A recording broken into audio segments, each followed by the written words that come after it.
the old narrative 10 years ago was that if you're feeling depressed, just smile. Well, if that worked, right. we would have a lot less depression than we see out there. I think you gotta have a dream. The School of Greatness. Really? Yeah. Please welcome Lewis Howes. Welcome back, everyone, to the School of Greatness podcast. I'm super excited about our guest today, Andrew Huberman in the house. Good to see you, my friend. Hey, great to be here. Thanks. Very excited. You are a neuroscientist, professor of neurobiology and ophthalmology, which is the hardest word to say, at Stanford. You run a lab, Huberman Lab, which is primarily studying brain states such as fear, courage, anxiety, calm, and how we can better move in and out of certain things. My first question, I've been super excited about this interview happening because I'm fascinated by how we think, how we feel, our emotions, how everything is connected in our body and our brains. And I'm curious, how much does the body control the mind and the mind control the body? Are they very connected, or is the mind in complete control? That's a great question. The short answer is the body has a huge and profound influence on our mind. And the reason is that we often talk about the brain, and we think the brain. The brain is important, but the brain and the spinal cord, which makes up what we call the central nervous system, are extensively connected with the body, and the body is extensively connected with the brain and spinal cord. So the spinal cord is connected to the brain. That's right. The back. It comes up the neck. That's right. And the actual nerves are connected inside of your brain. That's right. right. Go all the way down to lower back? Or? Yeah.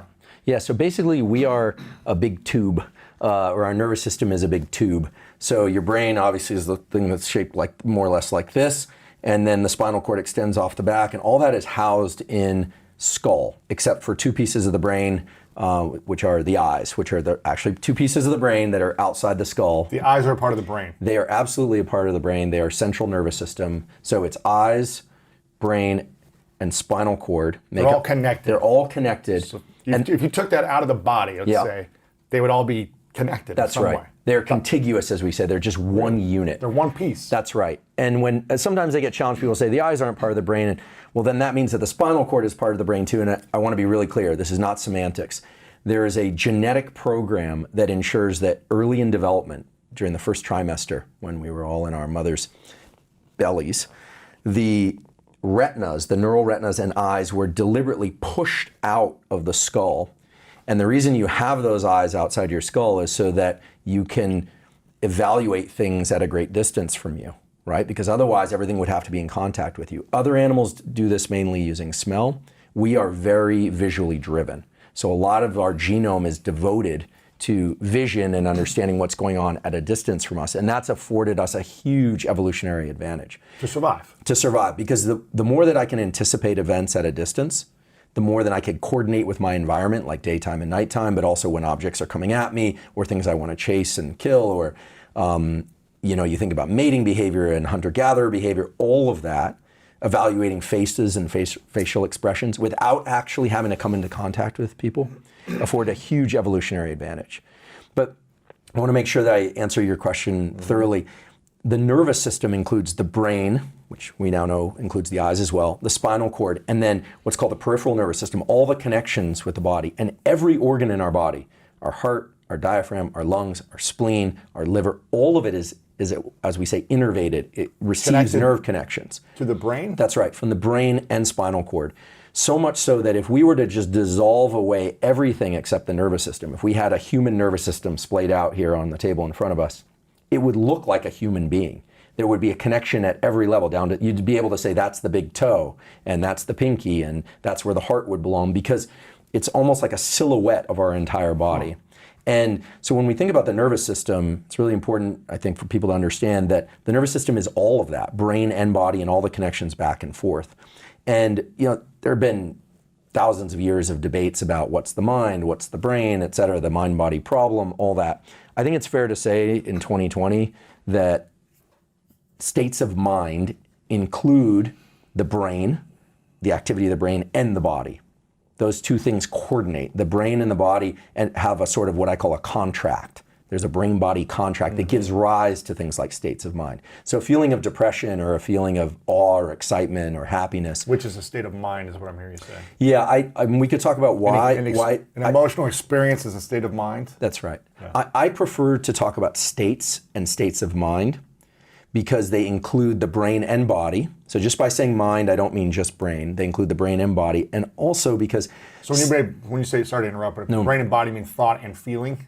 Yeah, so you're asking the key questions. Emotions are very hard to describe in an objective way, whereas states have certain properties that allow us to study them in different laboratories and from one experiment to the next. So some people may have heard this before, but the brain does really 5 things. We have sensation, which is, we're constantly being bombarded with sound waves and light and smells and things. And that stuff is ongoing and you can't negotiate that. It's just you have these receptors in your body that allow you to evaluate those things. A sea turtle has magnetoreception. It can navigate by magnetic fields. Wow. We cannot do that. But they can because they sense it. Infrared vision in a pit viper or something. So unless you put on, night vision goggles, you can't do that. Then there's perception, which is which sensations you are paying attention to. So as you write with your pen, if I say, what does that pen feel like in your hand? Now you're perceiving it. But the sensation was always there. Those receptors were always sensing it. So the sensation being the actual feeling or the actual visual, the perception is your interpretation of the feeling? So I would say that the perceptions are where your attention is, which sensations you're attending to. And then you have thoughts. And thoughts get a little complicated for us to parse because they are a little bit abstract. But thoughts are a combination of our perception, whatever it is we're attending to, and they have context, memory. They're tapped into our memory systems, right? Because if I say a pen and you're like, I don't know what your relationship to pens is, but mine is kind of a trivial one. I write with one. But let's say I come from a family that, I don't know, had a pen factory in Germany in the 1930s. Then there's a whole... Or you got stabbed by a pen when you were a kid. By a pen, right. So it's very contextual. Yeah. So thoughts are like perceptions, but they carry memory and context. Thoughts are memory and context. Yeah, they include that. And then there are feelings/emotions. And this is where it really starts to get abstract and kind of hazy, and where there's still a lot of debate. Because, for instance, if I ask you how you're feeling and you say, most people say, I feel good. Well, what does that mean? I mean, that's not a feeling. So if you ever do personal development work, they're always like, don't say good or bad. What do you feel? And people will say, well, I feel calm and excited or something like, and it starts becoming very abstract. And so emotions are a real thing, and they certainly, perhaps more than anything else, recruit the brain and the body. When we feel depressed, we occupy certain postures, we feel it in our gut, we feel it in our limbs, we can feel fatigue, we can feel anxious, and so the emotions are really where you capture that mind, the brain-body contract and relationship very, very intensely. Okay. And then the 5th thing is actions. And what I love about actions and behaviors is they are very concrete. You're writing with your pen now, I'm speaking, I'm moving my hands.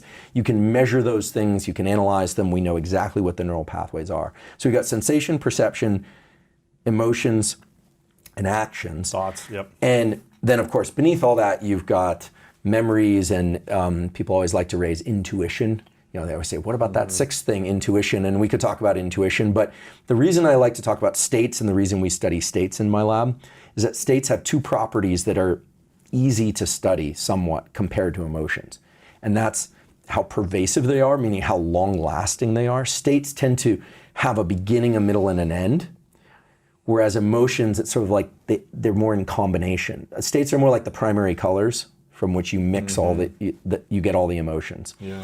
And the other thing is that they have an intensity that we can measure. You can have a state of being very alert or very drowsy or asleep. And you can say from a 1 to 10, how are you feeling in this state? That's right. And we can measure how much is that experience? That's right. And we can correlate it with things like heart rate variability, breathing speed, sweating, levels of neural activity in brain areas that control wakefulness. And so I will be the first to say that I would love to be able to say that in my laboratory we are studying, or someday we'll study, awe and flow and all those things. But those are higher up on the ladder than we can get to right now. I think with the current technology, we can understand states, and from there, I do believe that we can make a significant dent into certain mental health issues and optimize performance in certain communities that are trying to optimize performance and in the general public. But the states that we're focused on are very concrete. For instance, alert and focused. That would be a wonderful state to understand and be able to direct ourselves toward when we're not feeling alert and focused. How to get into that state. How to get into that state. And we could talk about tools for that if you like. sleep. Sleep is so powerful and so important. I think now people really understand the extent to which it's important, in large part because of Matt Walker's book, Why We Sleep, and the important work that he's done in his lab at Berkeley and many other labs as well, of course. So focus, sleep, creativity, stress. These are the kind of core states that we would like to tackle first because we believe we can. And then hopefully in my career, but if not in my career, then maybe one of my scientific offspring or another laboratory, 10, 20, 100 years from now, we'll be able to understand things like how does one get into a state of empathy?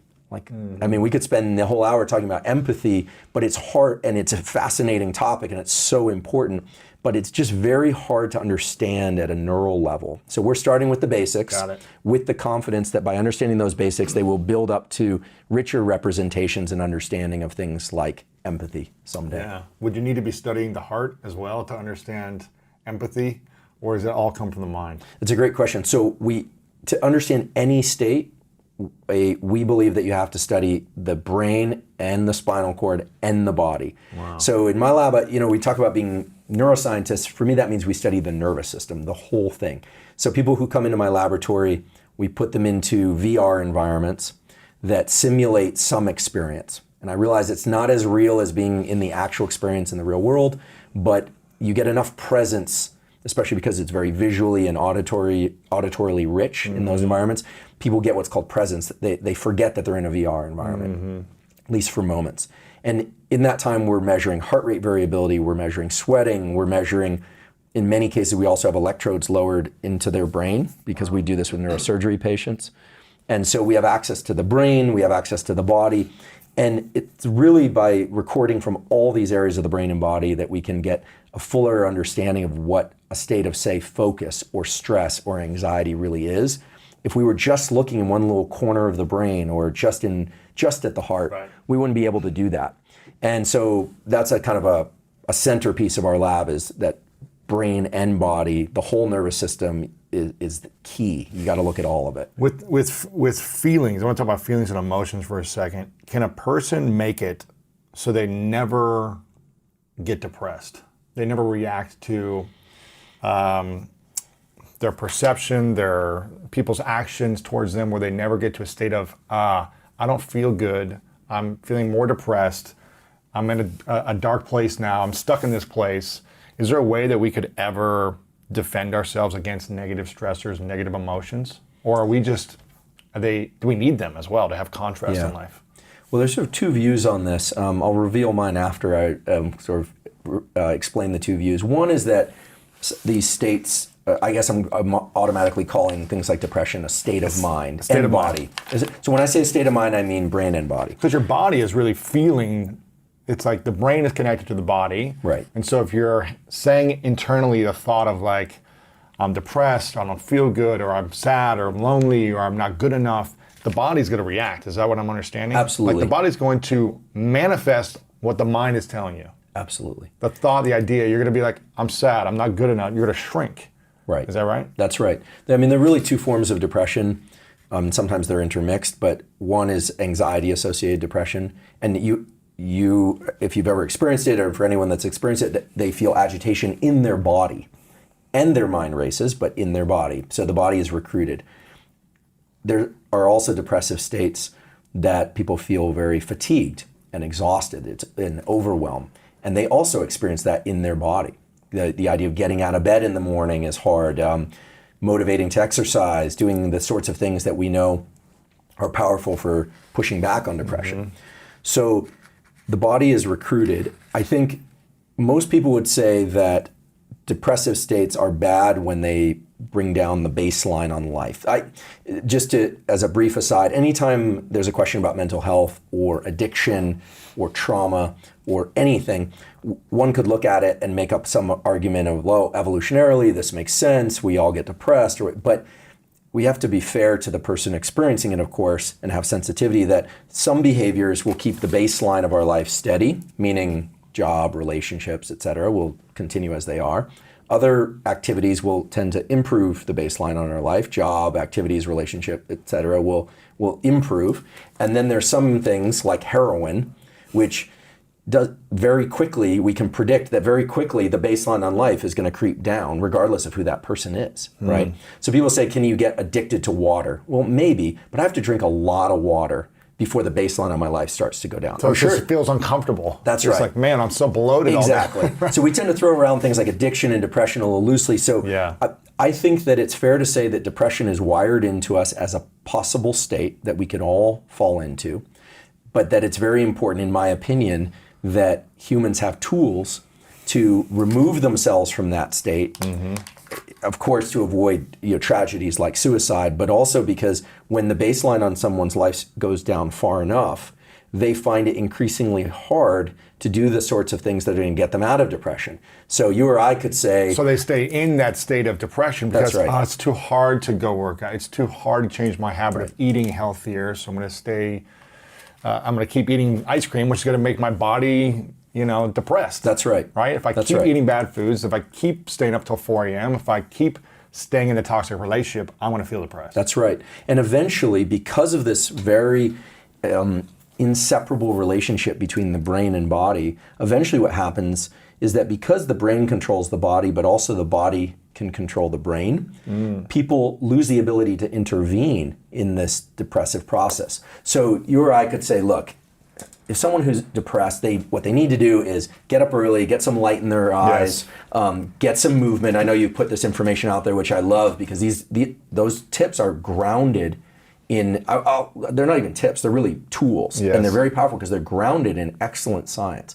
You get that dopamine release early in the day that's antidepressive. You time your sleep better when you get sun in your eyes and you get movement early in the day. For most people, that's accessible, and they absolutely should be doing it. Everyone should be doing that. But for people who are far enough down that path of depression, because the body and the mind have this relationship that's so close, there is a crossover point where they really can't do those activities. Because they're so far deep into depression? The body won't do what they decide to do. And so, now I'm not trying to give anyone a pass, because ultimately we are all responsible for our own mental health. Certainly adults more than kids, but we're all responsible for our own mental health, and only we can direct our own brain changes. That's the stinger. Once we're 25 years and older, we are the only ones that can change our brain. And we can talk about neuroplasticity if you like, but the depressed person has to take responsibility for their behavior. But this is why it's so important to catch this brain-body relationship early and build routines that keep one out of depression. So that was a long path back to answer your question succinctly, I hope, which is we can stay out of depression, but we have to keep depression at bay by doing things regularly. The same way we can stay out of obesity by eating the right foods in the right times and ratios and things of that sort. But once one is obese, there are massive endocrine changes, type 2 diabetes, that make it hard to eat correctly. Right? So there's this It's hard to get feedback. out of it. It's hard to go back to a healthy state. That's right. Once your insulin is dysregulated, you're hungry all the time. So it's much harder to control your hunger. Now, And you have to have so much discipline and willpower to, I guess, break through and try to get back to a healthier state. that's right. Is that right? It's That's right. possible, is what I'm hearing you say. Absolutely. But it's really, really hard. That's right. So is depression a disease then? Are people who have certain brain chemistry that are born differently with their brains that are just more depressed? Or is it possible to get out of that state if you have the functionality to think, to act, to move, to create routines and habits for yourself? Is that possible? Yeah, there are some genetic predispositions to depression. And there's certainly familial circumstances where trauma and challenge that can head people down that path. I think one of the reasons I'm involved in public education about neuroscience is I want people to understand the nervous system, and I want them to understand that there are tools that can allow them to intervene in their thoughts and feelings, and most of the time those involve bringing in behaviors and the actual actions, which are very concrete. And the reason is the following. It's very hard to control the mind just using thinking. It's just using the mind. Just thinking. It's very hard to, if someone's stressed out and you say, calm down, it doesn't work. Telling ourselves calm down doesn't work. So it's like, what's a tool? Breathe. Right. So a specific Go tool. outside for a walk. A specific tool, right? And when it comes to depression and emotions, it's very hard to talk oneself out of an emotional state. is just very challenging. Very hard. That's right. But It's like when I talk to my girlfriend and she's just like, she's not happy about something and she gets on a tangent, I'm like, there's nothing I can say to calm her down. There's nothing I can say to someone who's emotional about an idea in the moment until I'm like, okay, let's talk later. Otherwise, me trying to tell them to relax, that's not what you're thinking. Counterproductive. That's not what, it's not the truth. That's not what you're thinking or whatever. It's counterproductive, right? Yeah. It makes them more emotional. Well, that's because these states, like these emotional states of mind, they recruit the whole nervous system. So we are actually a different So your person. whole body is out of control. Your mind, your body. Like for instance, if you're angry, upset, or stressed, your pupils dilate. This is subconscious. As a consequence of that, you view the world in a kind of like portrait mode, not panoramic, portrait mode on your phone, where the thing that's upsetting you is in sharper focus and everything else is blurry. So you actually see the world differently. In addition to that, the timing, your perception of time, is now faster, so that things outside you seem to be moving more slowly in comparison to how you feel inside. You've experienced this if you were ever in line at the airport or something and it's taking a long time and you're about to miss your flight. It seems like the person in front of you is moving very slowly. They're taking forever. Yeah, but time is time. It's it's moving at the same rate regardless. When you're very calm, or let's say you're fatigued, let's say you're exhausted, you didn't sleep well the night before, things in front of you are going to seem like they're moving really fast. They're saying take off your shoes, putting them on the conveyor, and it's kind of overwhelming. Like, slow down here. That's right, because your internal clock is moving more slowly. Yeah. And so these states of mind, when someone's upset, they recruit their entire being, their way of being. And so one of the reasons why I mentioned that sensation, perception, feeling, thought, and action before is that the actions are very concrete. And because of this reciprocal relationship between the brain and body, brain connects to body, body connects to brain, we know that when the mind isn't where we want it to be, we need to use the body to intervene. What does that mean? So there are two ways that you can shift your brain state quickly. You mentioned one already, which is respiration or breathing. And the reason is there's a direct connection from the brain to an organ in our body called the diaphragm, which is skeletal muscle. The diaphragm is designed to move the lungs up and down, bring in more oxygen, expel more oxygen. And it's unlike other organs like the heart or the spleen or the liver because it's actually made up of what's called striated muscle, just like a bicep, tricep, or quadricep. It can be voluntarily controlled.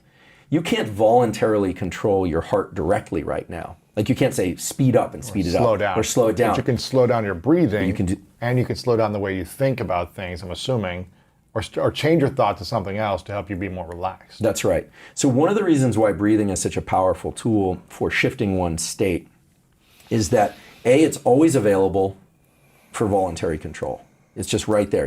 I can decide right now to do 3 inhales, or I can just go back to breathing reflexively. I can just do that at any moment. So the neural real estate, which is in the brainstem that controls breathing, is in a unique position because it's at the kind of boundary between conscious control and unconscious control. I can't do that for my digestion. I can't do that for most everything that happens internally. The other thing is that breathing controls our level of alertness very dramatically. So the faster you breathe, generally, the more alert you are. The slower you breathe, the more calm you're going to be. The faster you breathe, meaning shorter, quick breaths, or either way.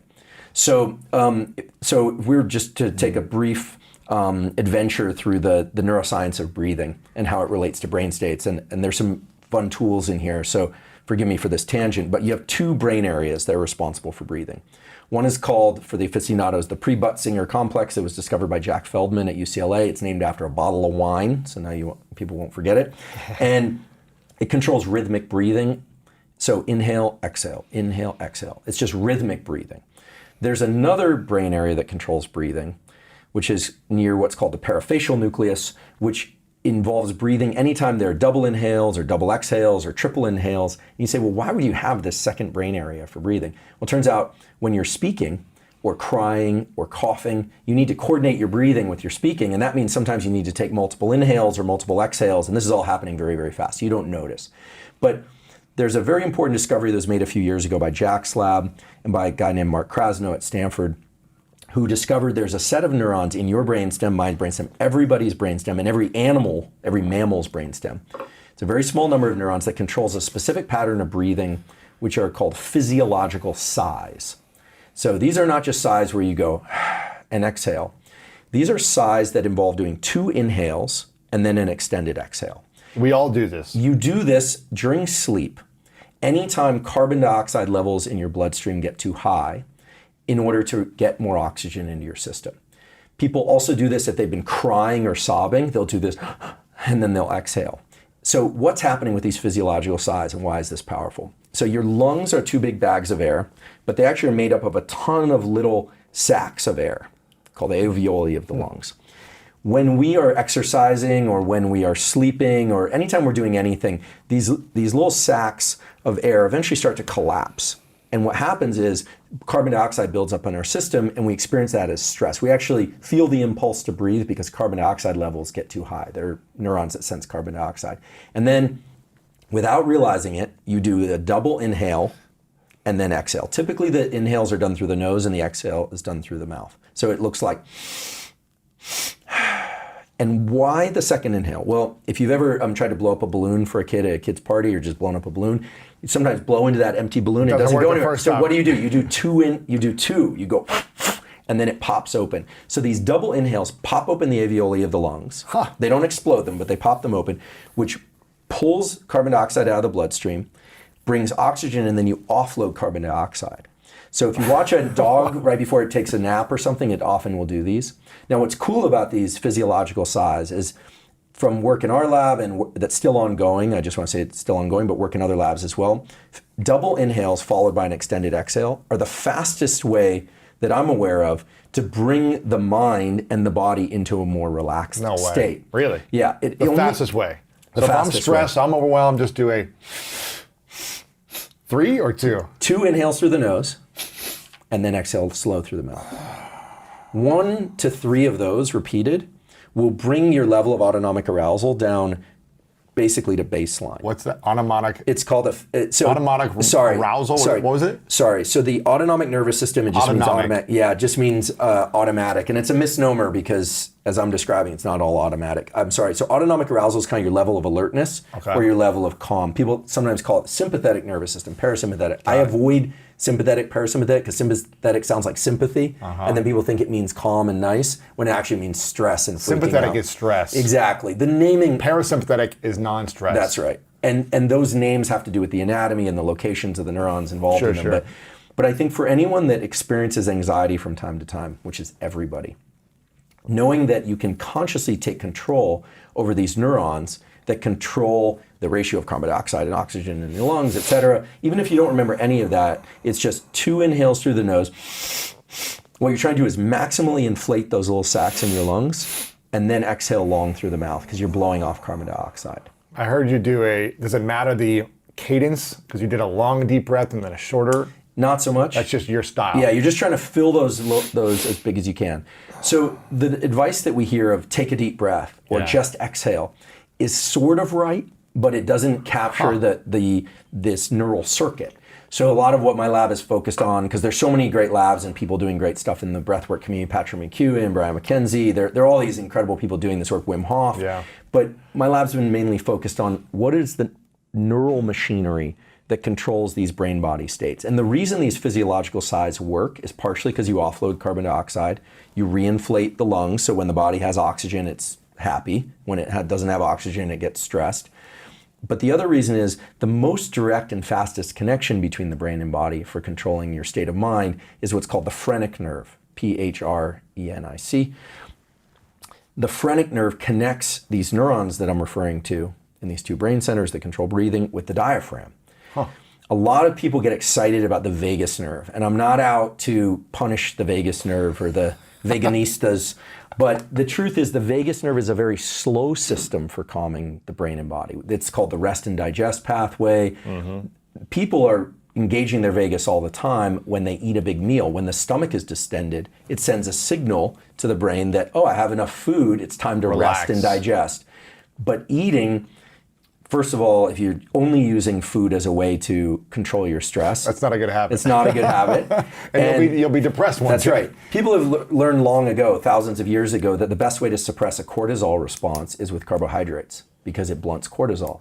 But this is why people eat carbohydrate-rich foods when they're stressed. And when cortisol is spiked, what happens? So every morning when you wake up, there's a cortisol spike. That's a good cortisol That's a stress spike, right? It's like It's a good one. It's the one that wakes you up out of sleep, and you want that early in the day. So you're not just like groggy all day, right? That's right. Okay, I'm cortisol has important positive health promoting functions. There's a signature of depression and anxiety, however, that the psychiatrists know about, which is a 9 p.m. cortisol spike. For people who are depressed, there's a second spike of cortisol late in the day. And that's problematic and is associated with a lot of mental health issues. And cortisol is a stress hormone, is that right? Cortisol is a stress hormone. So you have your adrenal glands, which are right above your kidneys and your lower back, and there are two parts to it. They release adrenaline, which is also called epinephrine. And adrenaline is what makes you feel agitated. If you're calm, you're walking along, you look at your phone and there's a troubling text message, you immediately have focus, energy, and alertness. Is the brain connected to those then, and it sends a signal to each other? That's right. Really? That's right. And then it Exactly. affects the body. That's right. And then the Two-way body highway. feels it. That's right. So adrenaline is liberated into the body very fast, in less than a second, 500 milliseconds. You see half a something, second. you're reacting to it, That's and it's right. just boom. That's right. And it recruits a set of neurons that live right in the core of your body. They then send a signal out to your body, and all of a sudden you feel like you want to move. And Let's go. the stress is just, it's going to dilate your pupils, cue your alertness, and make you agitated and want to move. The body's pretty fascinating. It's really fascinating. And you want this because, the other night I was taking a hike. I was out here a couple days ago and taking a hike in Topanga. And I saw a shadow, I looked down, and it did move. It was a snake. It wasn't a rattlesnake, but still. all that happened in less than a second, right? And these are primitive pathways designed to get you to your alertness. My night vision is so-so, but all of a sudden I felt like I could see clearly, and that's adrenaline. Cortisol is a bit more slow acting. So when that adrenaline is up over and over and over again for days and days, cortisol starts getting liberated also from the adrenals. It comes from other places too, but mainly from the adrenals. And the cortisol system is an anti-inflammation system as well as an inflammation system. But it's both. It's both. But people, they give cortisone shots to football players, right. In the locker room for a reason. It blocks pain and all these things. So But too much of it over an extended period of time does what? it can cause chronic inflammation. It can cause chronic fatigue. I mean, there is a debate out there. Most serious MDs don't believe in adrenal burnout. People think of adrenal burnout. There is something Adrenal called, fatigue or adrenal burnout. so there is something called adrenal insufficiency syndrome, which is a real medical phenomenon where the adrenals are incapable of making these cortisol and adrenal hormones. But the truth is that you have enough adrenaline and cortisol in your body to last 2 lifetimes and 25 famines. I mean, we were built with a lot of robustness, right? This explains, the David Goggins of the world. We all do have that greater capacity that people talk about. The stress is very misunderstood because people think of stress as this ancient carryover that's very unfortunate. It kind of gets lumped with depression, like, oh, this is just a flaw in our design or something. But actually, stress is wonderful. It actually activates our immune system.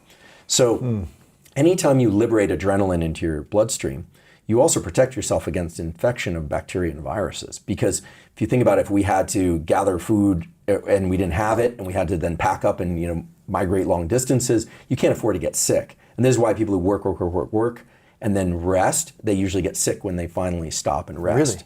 Really? Yeah, it's like the post-finals phenomenon in university or after the season for a game, or the caretakers thing where you're taking care of somebody who's ill and you're just work, or taking care of young children, and then you finally stop to rest, you go on vacation, and you get slammed with an illness. Why is that? Because you're being in your comfort zone now? Or you're Because stress turned off. And adrenaline, so that the stress response recruits the immune organs of the body to release killer T cells. In fact, Wim Hof breathing, I know you're familiar with Wim, of doing 20 or 30 deep inhales and exhales, and also combined with some breath hold type work, exhale, hold, inhale, hold, is known to stimulate adrenaline release.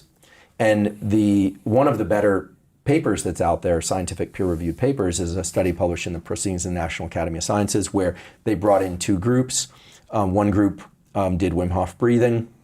The other group did just mindful meditation. Both groups were injected with E. coli. This is crazy. Right? This is crazy. Right? It's crazy. The meditators got fever, diarrhea, and vomiting. And the people who did Wim Hof, either didn't get it or got it to a much lesser They felt extent. sluggish, but That's not. right. They didn't. Right. Isn't that This is not an crazy? experiment to do at home. Isn't this crazy? But it makes perfect sense because that breathing simulates a stress response. It stimulates cortisol and adrenaline, which signals Which to the protects the body. right, which signals to the thymus, the spleen, and the other, the nodes of the immune system to liberate killer cells.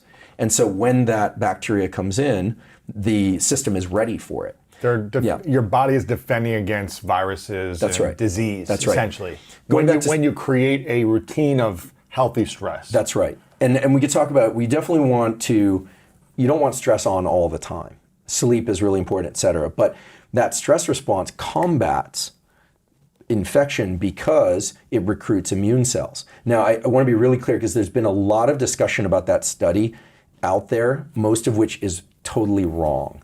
And the I'm Wim not Hof breathing study? the study was done correctly, but when people recap that study and summarize it, oftentimes they'll say it suppressed the immune response, that people were able to suppress the immune response, and that's absolutely wrong. What does that mean, suppress the immune response? Well, exactly. It doesn't make any sense. What that did was, and if you look at the graphs in that paper, which I've done, what it did is it stimulated cortisol release. It stimulated adrenaline release or epinephrine release so that the system was primed to battle infection. Wow. And so I think it's a very impressive thing. And hats off to Wim for discovering and thinking about a way to recruit what's called the innate immune system.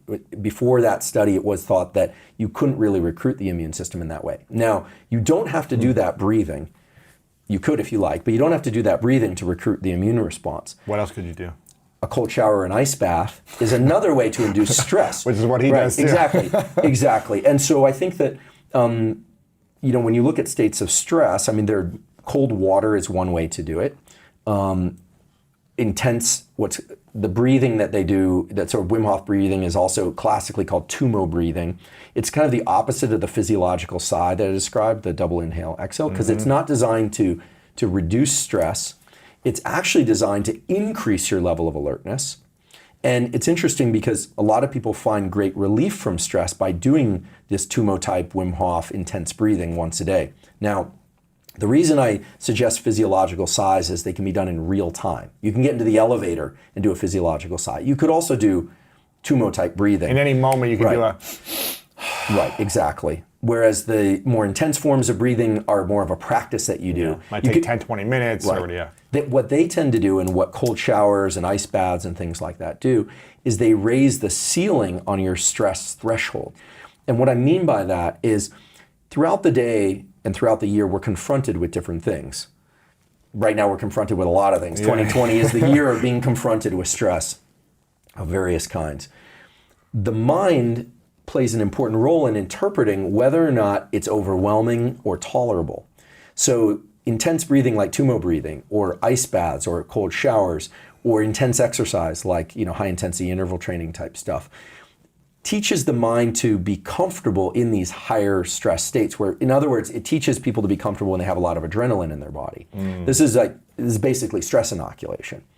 But stress inoculation is not about not getting stressed. It's actually about divorcing the mind-body relationship a bit so that you're calm in the mind when your body is very amplified. Stress. Yeah, so if you've ever done tumo-type breathing or you've done a cold shower, the goal is to get the adrenaline release. And then calm your mind. And then calm your mind. And stay in the ice, not like, I'm exhausted, I'm freezing, but more like, no, I can handle this. That's right.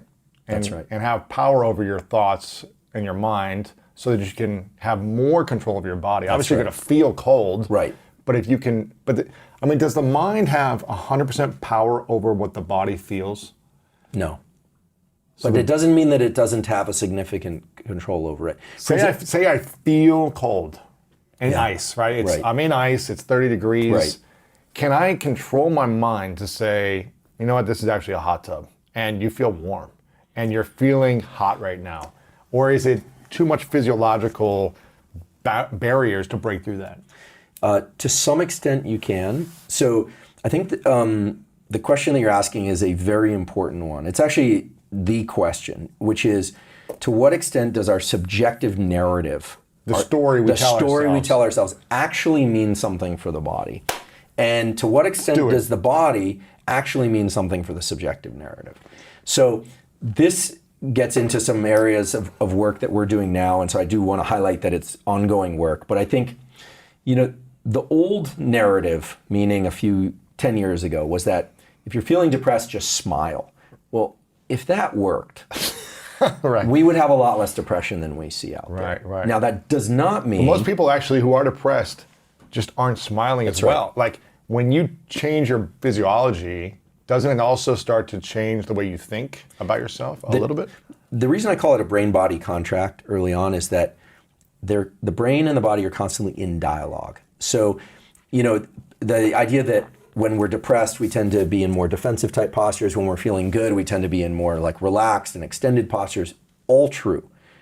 But it does not mean that just by occupying the extended posture that I'm going to completely shift the mind. Right. That's a first step. Think about like two interlocking gears. It's one gear that turns the other, but then they need to kind of dance together before you can get the whole system going. So how do you get it to dance together? Exactly. So there is one way in which subjective thought and deliberate thought is very powerful over states of mind and body. To answer your question, can you think your way out of the ice bath being cold? So a couple things that are important. First of all, just to go a little deeper on what thoughts are. Thoughts happen spontaneously all the time. Mm-hmm. They're popping up like a poorly filtered internet connection. But thoughts can also be deliberately introduced. For instance, right now, I can say, okay, have a thought that just decide to write your name, and you can do that. I'm going to decide to write my name, and you can do it. So that's a deliberate thought, which says that you can introduce thoughts. So I think it's very hard to control negative thoughts directly by trying to suppress them. Generally, they tend to just want to continue to geyser up all the time. But we can introduce a positive thought. Can you think of two thoughts at the same time? Probably not. So you can only have one thought at a time. Right, but they come very fast. But it comes and goes. Right. So you have to constantly be intentional and deliberate about what you think. Right. Otherwise, and a spontaneous thought will pop back in. That's right. Based on your experience, based on sensory, based on how you're feeling or perceiving something, your environment, it's just going to keep popping in. Right. So how do we deliberately have a positive thought more often? Right. So I'm a big fan of wellness, and I think it's a great community, but it tends to run in absolutes, and there aren't a lot of operational definitions, as we say in science. And what I love about your questions, you're asking for really getting to the meat of things, asking for the operational definitions. One of the most dangerous ideas in wellness and in popular psychology is that your body hears every thought you have. What a terrible thing to put on people. What a challenging thing. I don't think people should try and suppress their negative thoughts. I think there is great value, however, to introducing positive thought schemes. Now, the reason is not because I think it's just because I think so, but because there's actually a neurochemical basis for controlling stress and actually making stress more tolerable and extending one's ability to be in bouts of effort. And that relates to the dopamine pathway. So the molecule dopamine is a reward. It's released in the brain when you win a game, you close a deal, you meet the love of your life, someone likes your photo, the great love of your life, you complete something. But most of our dopamine release is not from achieving goals. It's actually released when we are en route to our goals, when we're in pursuit of our goals, and we think we're on the right path. This is why a lot of people get depressed after they achieve a big goal, because they feel like, I'm supposed to feel something greater. I felt this thing for 2 minutes, and now that's it? That's right. High achievers know to attach dopamine to the effort process. To the pursuit, the day-to-day tasks, the growth, the lessons, the losses, like everything, right? Well, and it can be to some wins along the way. Yeah. But growth mindset, which is the academic discovery and laboratory discovery of my colleague Carol Dweck at Stanford, is the hallmark of growth mindset is really two things. One is, I'm not where I want to be now, but I'm capable of getting there eventually. The other is to attach a sense of reward to the effort process itself. In fact, don't reward the result, reward the effort. That's right. And if you look at true high performers, people that are consistently good at what they do, they don't peak and go through the postpartum depression and crash and come back, and their life is a cycle of ups and downs, but really people who are on that upward trajectory consistently, those people attach dopamine to the effort process. And actually, one of her original studies on the discovery of growth mindset was these kids that loved doing math problems that they knew they couldn't get right. So it's like the people love puzzles, but in this case, they knew they couldn't get it right, but they loved doing it. And incidentally or not so incidentally, these kids are fantastic at math when there is a right answer because they feel some sense of reward from the effort process. Yeah. Now, the cool thing about dopamine is that it's very subjectively controlled. We can all learn to secrete dopamine in our brain in response to things that are in a purely subjective way. Our interpretation. Our interpretation. But it has to be attached to reality. So, one should never confuse What is real? Right. So if you're thinking about the effort you're expending. So let's say somebody right now is financially back on their heels and they're setting up a new business, for instance. And it's hard. If they can take a few moments or minutes each day to reflect on the fact that the effort process is allowing them to climb out of their hole potentially, that it's giving them an opportunity, that it's somehow they are on the right path, or if they're not in movement along that path, or at least oriented on the right path, they're not lying in bed all day. They're taking a step forward. They're taking a step. If they can reward that process internally, two things happen. First of all, the brain circuits that are associated with building subjective rewards and dopamine get stronger, so you get better at that process. And second, and most importantly, dopamine has an amazing ability to buffer adrenaline and buffer epinephrine. And what I mean by that is there was a study that was published in the journal Cell, excellent journal, Cell Press journal, a couple years ago, showing that with repeated bouts of effort, we use and we release more and more epinephrine. It's kind of adrenaline, but in the brain. With more effort, we every time you put in effort. So every time you make, for this, let's keep it, if I were to keep it in the business context, every time you write that email, every time you, let's see, it's a person who's a craftsman or a craftswoman, every time you're working in the shop and doing that, every bit of effort, you're taking a little bit of money out of this epinephrine account. You're spending epinephrine. At some point, those levels of epinephrine get high enough that you feel like quitting. It feels exhausting. And this was done in a beautiful study, actually, where they control the visual environments and they have the subjects exert effort. And they can control the visual environment, so sometimes the effort of taking steps and moving forward, this is actually kind of pushing forward and kind of swimming motion, would give them the sensation that they were actually making progress. And other times it was an exercise in futility where they would just keep the visual world stationary and they would expend effort and they didn't think they were going anywhere. My gosh. Epinephrine's climbing, and eventually they quit. Now dopamine is able to push back on that epinephrine and give you, anyone, the feeling that you could continue. And maybe even the feeling that you want to continue. And you've seen this actually, football is a good example. Two teams play, say the Super Bowl.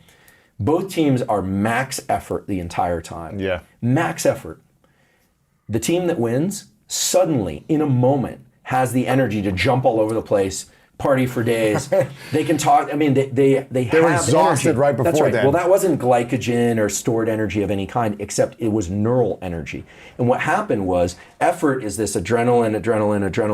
Eventually, people quit. They just quit. The dopamine is able to suppress that.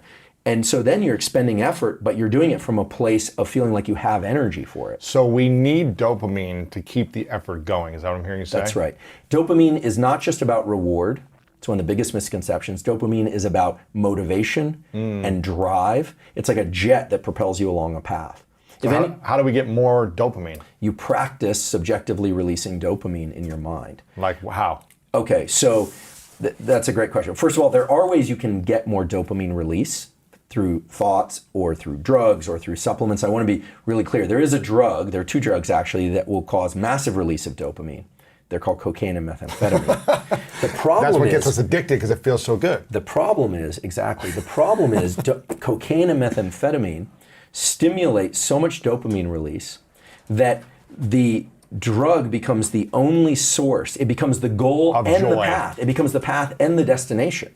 And you look at people's lives when they do a lot of cocaine and methamphetamine, and that baseline on their life goes down very, Because there's very no fast. reason to work hard at anything else because you feel good. That's right. And that's the greatest feeling you'll have. So why do anything else when you can have that feeling? That's right.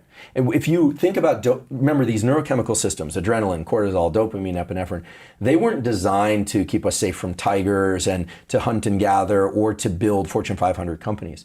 They were designed to do anything. They were designed to be generic so that depending on our circumstances, we could adapt. So in an animal context, an animal that, let's say, is hunting or it needs food for its young, it's going to feel agitation. That's stress. That's cortisol. It's like hunger. My babies might not eat. I might not eat. Maybe it's looking for a mate. It's going to feel agitation and start looking and roaming and searching. Foraging, as it's called in the animal behavior world. It's foraging.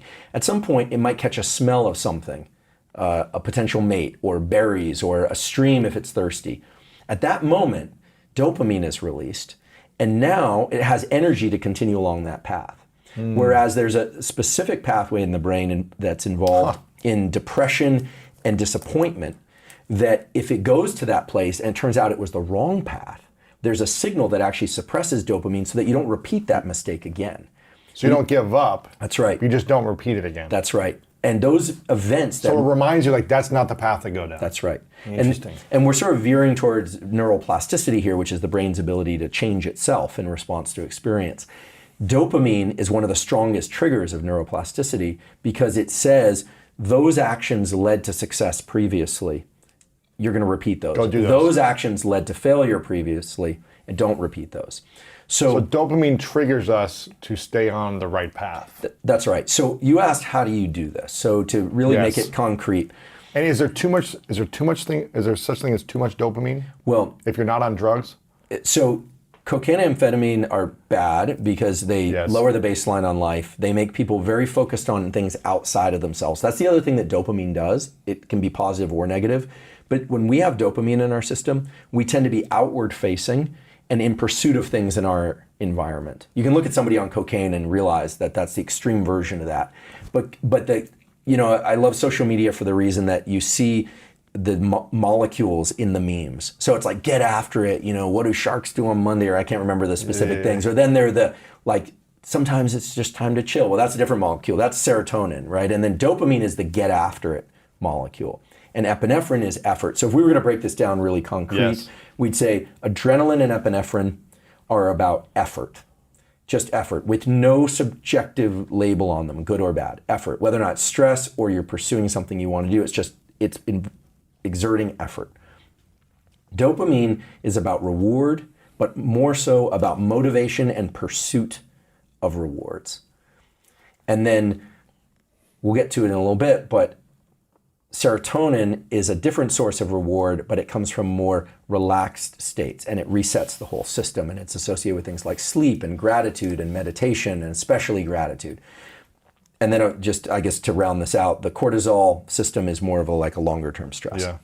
Okay, so we've all heard the sayings, how do you, journey of 1,000 miles starts with a single step. Or how do you eat an elephant one bite at a time? Or, there are all these sayings, and it goes back to the Bible and earlier, right? I mean, this is not new. These are not new sayings, but they're showing up in different forms.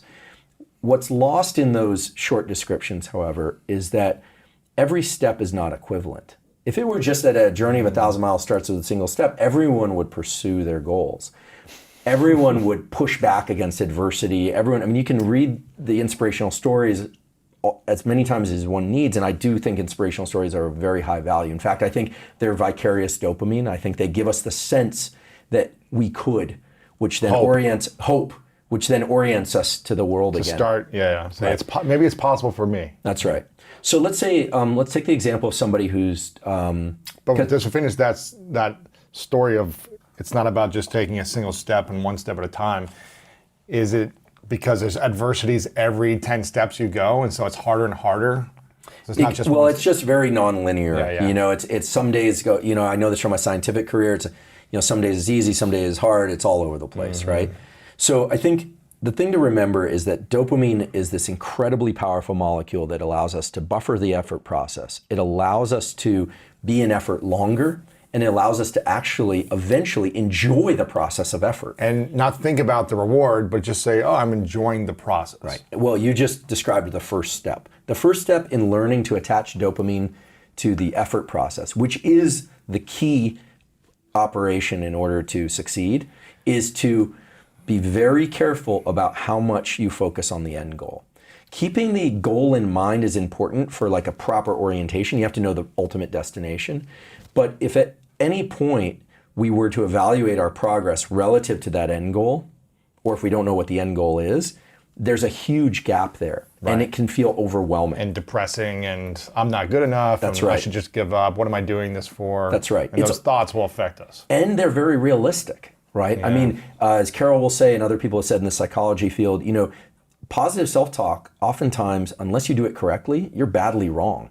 Lying to yourself won't work. Saying I'm a winner, when you haven't lost, or you haven't won yet, is great, but that's not the most effective use of these systems. Well, you're also being out of integrity with yourself. You're telling yourself a lie. Right. You're like, and then you're losing your ability to have confidence because you're just lying to yourself. Right. And if it's really extreme, there's a name for it. It's called delusional, right? Right. And people will start to point that out, and then it becomes harder to recruit people into your goals. So I think the key thing is to attach that sense of reward to the effort process. It's saying, look, I am oriented in the right direction and rewarding the things you're not doing.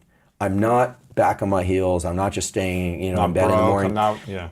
A good example of this came to me recently. I have a good friend. He did 9 years in the SEAL teams. His name is Pat Dossett, and we were talking about the Admiral McCraven thing. Get up and make your bed, and and they really do that. And I think the way it was described was, so at the end of the day, even if everything doesn't go well, your bed is still made. Mm-hmm. For me, that's not that big of a reward, frankly. Right.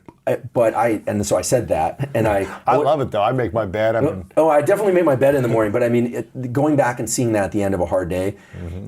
It's not enough. I felt like there was something else there. So I asked him, he said, well, it's very interesting because part of it is about not just making your bed, but it's the things you're not doing by making your bed. You're not lying in bed and ruminating. You're not back on your heels. You're not on your phone. That's right. Yeah. When you look at, and you have spent a lot of time with people in high-performing communities, mainly through some consulting work, but what you find is that we can all either be back on our heels, flat-footed, or forward center of mass. Forward, yeah. And when you look at people who are in these high-performance communities, they try and keep their center of mass forward, almost through what seem like trivial things, like making your bed or making the cup of coffee. But it's not just about what you're doing; it's all the things you're not doing that can put you down the path of ruminating or put you down the path of unhealthy behavior. So the key to this is, if we want to be very concrete, we should probably focus on actions. And I'll use fitness as an example because it translates to everybody, whereas people's circumstances differ. Let's say somebody really wants to take on a fitness routine. They hate running, or they want to lose weight in a healthy way, this kind of thing. So we've all heard the example, well, you put your shoes by the door on day 1. Day 2, you put them on. Day 3, you go out the door. Day 4, you walk around the block, and then, and then eventually they're running marathons. Okay, great. But to sustain that behavior, or even to make the behavior pleasurable and to give you energy, the key is to subjectively reward those steps. So it's not going to be, let's say I go out and I run a mile, and my goal is to run 10 miles in a few weeks. The key is, as you're in the strain of that mile, the hard part, you want to tell yourself, this is the good part.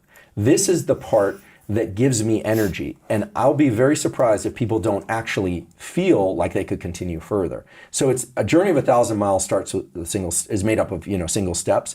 But the key is to reward the harder steps, not the easier ones, and not the ones where you get the thing that you want. Don't reward yourself for putting your shoes on and taking a step outside. You could if that was a huge barrier for you. If it's very hard. If it was very hard for you. But running the 10 miles is hard. Right. Find the wall and push a little bit further through that wall and reward that process. So this is why I think reps in the gym, the final reps, like reps to failure, are usually not the best example. First of all, most people aren't doing reps to failure, and it doesn't translate to young kids and stuff where they probably shouldn't be doing heavy reps to failure, this kind of thing.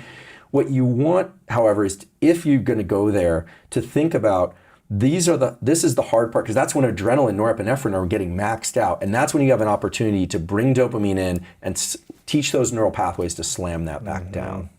And I don't want to highlight them too much because they are a very niche and specialized community, but you look at people in special operations, you look at the process, like the whole evaluation process of who gets in and who doesn't. It's really about putting people into stress and seeing who can not just make it through that stress, but buffer that stress.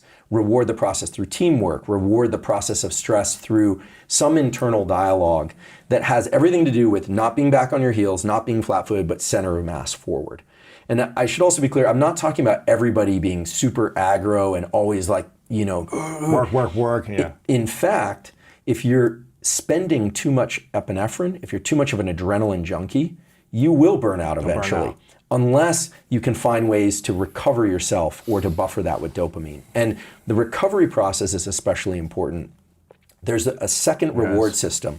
So you've got the dopamine system, and I guess to really put a box around it, the subjective reward needs to be done at the hardest portion of a process. The tough conversation with a significant other, it's like when it's really tough and that's when you want to start telling yourself, this is the good part because I'm not speaking, or this is the good part because I'm not reacting. Right, I'm not reacting, or this is the good part because I'm probably not doing it correctly, but I'm on the right path, right?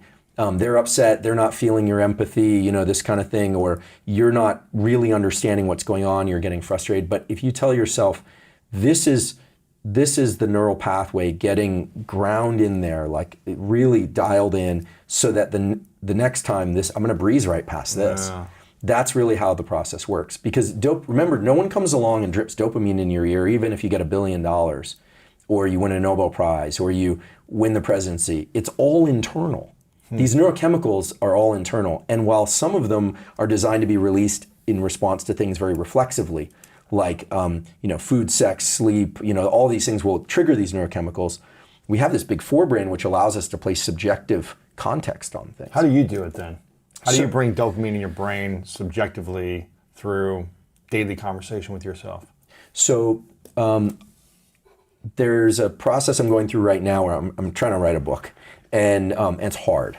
And I was told that the harder it is, the better I'm probably doing it. And I was like, great. And my editor's ready to kill me, and because I'm slow, and I know, and I'm a very slow person. I drive people crazy. I'm like glacially slow because science is slow, and I like to get things right. You don't want to rush it. Yeah. I like to get things right, but I'm very proud of the fact that everything we've published, I can stand behind. It was the best we could do with the tools at the time, and I just know that when I look back on a writing career or a scientific career, I want to be able to say, every journal we put it in was rock solid. Everything was rock solid. We had fun doing it. The relationship. So I go slow. Yeah. But as a consequence, what I'm finding is there are a lot of interferences these days. I think social media is great. I teach neuroscience on social media because I think it's important to do public education. But it's a distraction too. But it's incredible.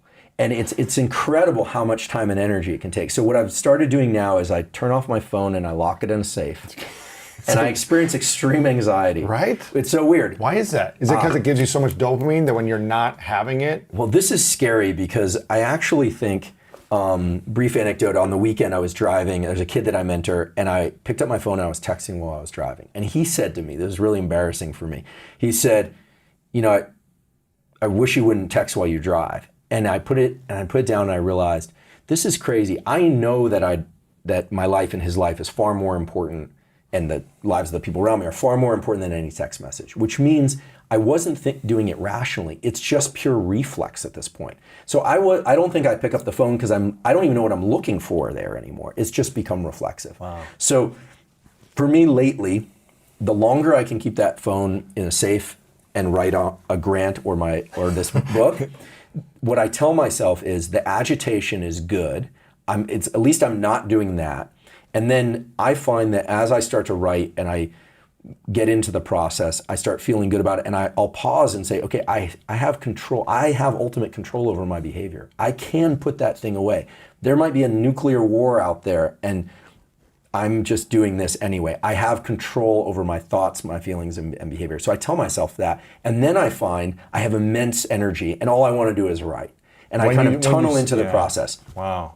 And I think that sometimes people need to write these things out for themselves so it's really concrete. I think some people are so unskilled at subjective rewards that writing it out is really powerful. So what would you write out for yourself as a subjective reward for this experience? As long as I'm writing, I'm on the right path.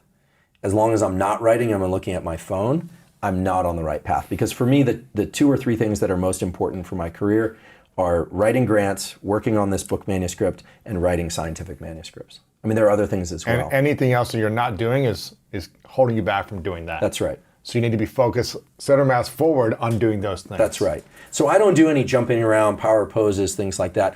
I will use tools to kind of ramp up my dopamine. There are certain songs that are really embedded in my Emotional thing that go back to, when I was a, wild, skateboarding punk rock teenager that will get me fired up. And I think there's real utility. That's pure dopamine. That's just a dopamine. Moments, but it's not sustainable. You have to subjectively keep yourself motivated, I guess. Right? That's right. And then if I finish a chapter, I will stop for a moment and I'll just kind of smile and laugh at myself. I'm big on like self-reflection with humor and just think, this is crazy. My brain is under my control. There would be people out there that say there's no free will, but I do not believe that. I put my hands in a lot of brains. You stimulate certain brain areas, people do things. You stimulate other brain areas, people think things. Ultimately, unless you have electrodes in your head and someone's stimulating them, we are in control of our thoughts and behaviors. Wow. We can't control all of them, but my goal is to be as deliberate and non-reflexive as possible in life. That's my goal from when I wake up in the morning until I go to sleep. How do we get to that place? Little by little and by rewarding each thing. If you get up and I'll use the make the bed example, make the bed, you're not back on your heels, you make a cup of coffee, you sit down, you script out something in a journal, you exercise, maybe you call a relative that you think might need to hear from you or that you'd like to talk to. You do something in a deliberate way, just being deliberate and learning to push away the things that are trying to make you reflexive is so important. Reflexive, same thing as reactive, or what's reflective? Yeah, so there are 2 modes of brain operations. So now this is getting a little nitty gritty, but one is deliberate, where we're thinking duration, path, and outcome. What should I do? How long should I do it, and what's the outcome? Deliberate. Yeah. Intentional. And it feels like work. This is what people need to understand. That deliberate thought, deliberate action, writing the book, doing the workout you don't want to do, whatever it is, having the conversation, it's supposed to feel hard. It's hard. It's supposed to feel hard. But you should subjectively reward it so that you get better at doing that. So it's supposed to feel hard because it's associated with this release of these neurochemicals that create this agitation. The mental strain you feel when you're learning something is the trigger for neuroplasticity, for your brain to change. Say that again, the mental strain you feel while doing something is the what? Is the trigger for neuroplasticity. Which neuroplasticity allows you to expand your mind to do more things. That's right. So neuroplasticity is a process of taking something where there's duration, path, and outcome, where I'm working hard, I'm thinking hard, maybe it's a hard conversation, maybe it's a business plan, maybe it's a scientific career. And the goal of neuroplasticity is to make things reflexive so you don't have to think about them, right? For instance, I just started taking Spanish class 101, and it's extremely hard. It makes me want to say, why am I doing this? Right. This is going to take me years until I'm conversational. Who knows how long till I'm fluent? If it's this hard as like this stage, man, is it ever going to get easier? I have those moments every time I'm doing class. I'm like, this sucks. Right. Because I'm like, I'm 37. Can I learn this language at this point? It's so much easier when you're 5. Yep. Now it's almost impossible. I watched your video on this a couple days ago on social media. And the video you talked about this is that, yes, it's harder when you're older to expand your neuroplasticity, but what I'm hearing you say is like, it's the only way to live. Is the older you get, you need to constantly be expanding it. Otherwise, you'll be going backwards. That's right. So, when you want to learn something new like Spanish or a new physical skill, your mind shifts over, the forebrain comes on and says, okay, we're going to pay attention to things. And now what am I doing? And I get so tired. we start doing evaluative stuff to other people, to ourselves. And you can start using all sorts of examples like, wait, I was a professional athlete in your case, or I want to be clear, I was never a professional athlete, but you were a professional athlete. You've been successful in other regimes of life, but it still feels like effort, right? Yeah. And so, but that effort is because 2 things are happening. One is adrenaline, epinephrine is being released. So it doesn't feel great. It's not fun. It's like, And then, in addition to that, by bringing focus to something, you're recruiting a neuromodulator called acetylcholine, which is the molecule of focus. Now, it's important. Which takes energy and effort. It takes energy and effort. You feel it in your body and in your brain. And it tends to highlight, acetylcholine will highlight the areas of your brain that are active during that learning phase when the teacher's talking or you're talking and making that effort. It's paying attention to how you're moving your mouth, what it sounds like to you, feedback cues, and it's marking those brain areas for change. And then later, when you sleep or when you work out or when you're having a conversation with somebody, that's actually when the brain changes occur. So not during the actual activity. That's right. It's when you're not doing the activity, resting or recovering, when it starts to expand or That's when it right. starts to It's grow. when so neuroplasticity, which is the brain's ability to change in response to experience, and is the main way in which we go from deliberate action, duration, path, outcome stuff to reflexive action and thought. That process has two parts. One is the trigger, which is in adults is triggered by focus and attention and even a heightened state of agitation. The more frustrated you feel, the more you're actually triggering learning. It's saying this is important, this is important. Because the brain just wants to do whatever it wants to do. It needs to cue itself to, oh, this must need to change. And then the second part is deep relaxation, meditation, in particular a form of meditation called yoga nidra, which we could talk about, but forms of deep relaxation, deep sleep, like slow wave sleep. That's when the connections between neurons called synapses actually get stronger. That's when the connections that you don't want get removed. And that's also in certain cases where you get new neurons actually born in your brain to help these circuits speak Spanish. This is why in sports growing up, I remember I would go to like basketball camps in the summer and I'd always learn new footwork.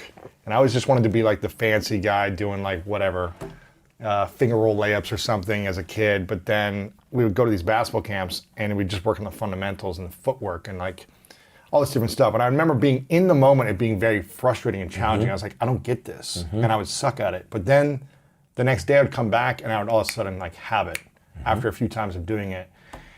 But I never learned how to do it in the moment. It was always like, okay, I might have got it once, but then I fumbled on it.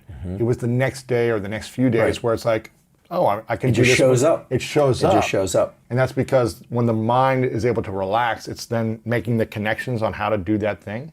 Yeah, so in deep sleep and rest is when the connections actually get built up. It's sort of like with resistance training, right? The gym is a little misleading, resistance training, because people get the famous pump, and so they get a visual glimpse into what they might look like later. But then, of course, it goes back down, right? But actual hypertrophy, the enlargement of the muscle fibers and the strengthening of the neural connections to those fibers is later when you sleep. So it's the same thing with neuroplasticity. Yeah. How important is it for us to constantly be learning and challenging our mind the older we get? Well, I believe it's very important for living a full life. And my hero in this, two heroes actually, is I would say Richard Feynman, the great physicist, who had a very playful attitude about learning. That's one thing that I really should illustrate. If you are in frustration and strain, just have fun. A sense of play is great, because in play you have focus, you have intention and alertness, and it keeps you light enough that there's that dopamine release. Dopamine is released in play for a reason, because kids and animals, young animals and young children, learn social interactions through play. Yeah. A puppy bites another puppy, and the puppy barks out loud. That's why they have those sharp puppy teeth, to say that's too much of a bite. Then they play a little bit more. They're finding the boundaries. They're finding the limits to which they can use physical force for hurting another or just for playing. They learn soft bite. Play in animals is an ancient form of sampling these neural pathways. And as adults, we tend to be more demanding of ourselves. We don't tend to embrace as much play. Richard Feynman is somebody who really incorporated a lot of play into his adult life. He learned how to, in addition to being a Nobel Prize winning physicist, he also played bongo drums. He learned how to sketch and paint late in his life. He did float tanks. He was kind of a wild man, but he had a lot of fun, and he was a lifetime learner. So I think it's important because it's a great way to learn dopamine release, Right. And it's a great way to expand one's experience of life. This is when I was in Poland with Wim Hof earlier this year. I took a group of like 13 guys, and we were all nervous to get into this ice tub together for 10 minutes, like up to here. And for the first 2 minutes, it was not fun. We were just like, this sucks, this is cold. But then all of a sudden we were like, let's have fun. We're gonna be in here for 8 more minutes. We might as well try to enjoy it. So we started chanting, we started singing, we started just in a rhythm together, like smiling, and it was like, it's more enjoyable. It's still gonna be challenging, but you might as well try to have the most fun in the challenge than just suffer, right? Yeah, team and community, not by coincidence, is a powerful tool for buffering stress. Again, look at high-performing teams like SEAL teams or other special operations units. Team is a big part of it for being functional in the actual job. It'd almost be impossible to do it alone if you're a Navy SEAL, right? Yeah, there are other divisions of special operations where actually it's more focused on solo missions. That's hard. Yeah, so there are people that are very good at that, but teamwork is a great way to buffer the stress response. Yeah. And so earlier you asked, is there any way to make it not cold? I guess the answer is no, but there is a way to make the cold not painful. Right. And so that's where dopamine intervenes. The other thing that's important, because we talked about neuroplasticity, you trigger it with focus and energy, and effort and strain, is, children can learn very easily.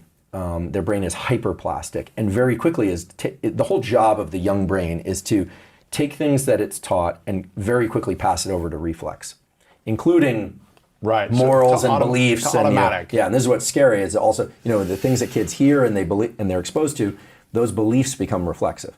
Now, around age 25 or so, the brain is still plastic and forever for the entire life, but then you need more focus, and you need what's called self-directed plasticity, neuroplasticity. Self-directed, meaning the only person that can change their brain for the better after about age 25 is the actual person. You can't force neuroplasticity on somebody, positive neuroplasticity. So the other element that's really important to plasticity is this deep rest phase. And it's associated with the release of the molecule neuromodulator serotonin. Serotonin is a reward molecule, just like dopamine, except that it's released in the brain in response to the subjective experience that we have enough resources. So when we eat a big meal, or we enjoy, even better, when we enjoy a meal with friends or family, and it just feels like one of those incredible evenings, you're reset. It's that feeling of being reset. It has an antidepressive effect. When we are, when you hold, if you hold your child or a partner that you love, or your dog, if you love your dog, there's this feeling of having enough. And so whereas dopamine is really the molecule that makes us look at things outside the boundaries of our skin, like to be in pursuit of things, it really is the pursuit motivation molecule. Serotonin is really about feeling like we have enough in our immediate environment. And it's so powerful because unless that serotonin box is checked off periodically, we cannot lean back into the dopamine outward pursuit process for very long. So we need serotonin. Absolutely. To feel more, complete, whole, safe. Once you feel, this is where people, I think that the go-getters get it wrong, no pun intended, where getting after it and being hard driving is really important. But we've all seen examples of this. I've seen a number of these in Silicon Valley, friends that did very well in tech, get to the point where they reach that finish line, and then they don't have a whole lot of people to share that with, and they end up very isolated and depressed. And then they go through this whole cycle of trying to find themselves. And you need to balance serotonin and dopamine, maybe across the day, maybe across the week. I think in religious practices, all religions really, there's a kind of Sabbath, there's a rest period, for many, or I think all of them. That makes sense because there needs to be a renewal, whether or not people have a religious practice or not. There needs to be a renewal, a recovery to recover the immune system. You can't drive the immune system all week. You need to recover it. This is why I love sports analogies, because there's a preseason, there's a season, there's a postseason where you're really in high stress and emotion, and then there's a postseason. There's an off season for a reason. You can't be in season 10 years in a row. You've got to find time to relax and have a bye week. It's like if you don't have a bye week, you're probably going to get injured eventually. So it's just like trying to create that in your own life. Do you do that for yourself as well? Do you have? Definitely. I've got things I do each day, and I've got things I do on a weekly basis. I'm less good about the annual vacation. I've never done it. It's so hard. I've been doing science 25 years. I'm sure some of my former relationships will be like, that's right, we never actually took a proper vacation. Yeah, my former girlfriend and I was like, we'd go to like Paris, England, we would Germany, and I was giving talks and talks, and then I'd get sick, and then one day she was so understanding. It's like I still feel some guilt about that. But Wow. we would take an afternoon and go to a gallery. But then I was like right back at it, you know. That's been my life And too. it's hard. I mean, you have to find that balance, you know. Luckily, I was in my 30s then, and when you're in your 20s and 30s, you can get away with less serotonin in your system. But on a But now day, you need more serotonin. oh, absolutely. So what do you do every day to get more serotonin, or So weekly? sleeping an adequate amount is key.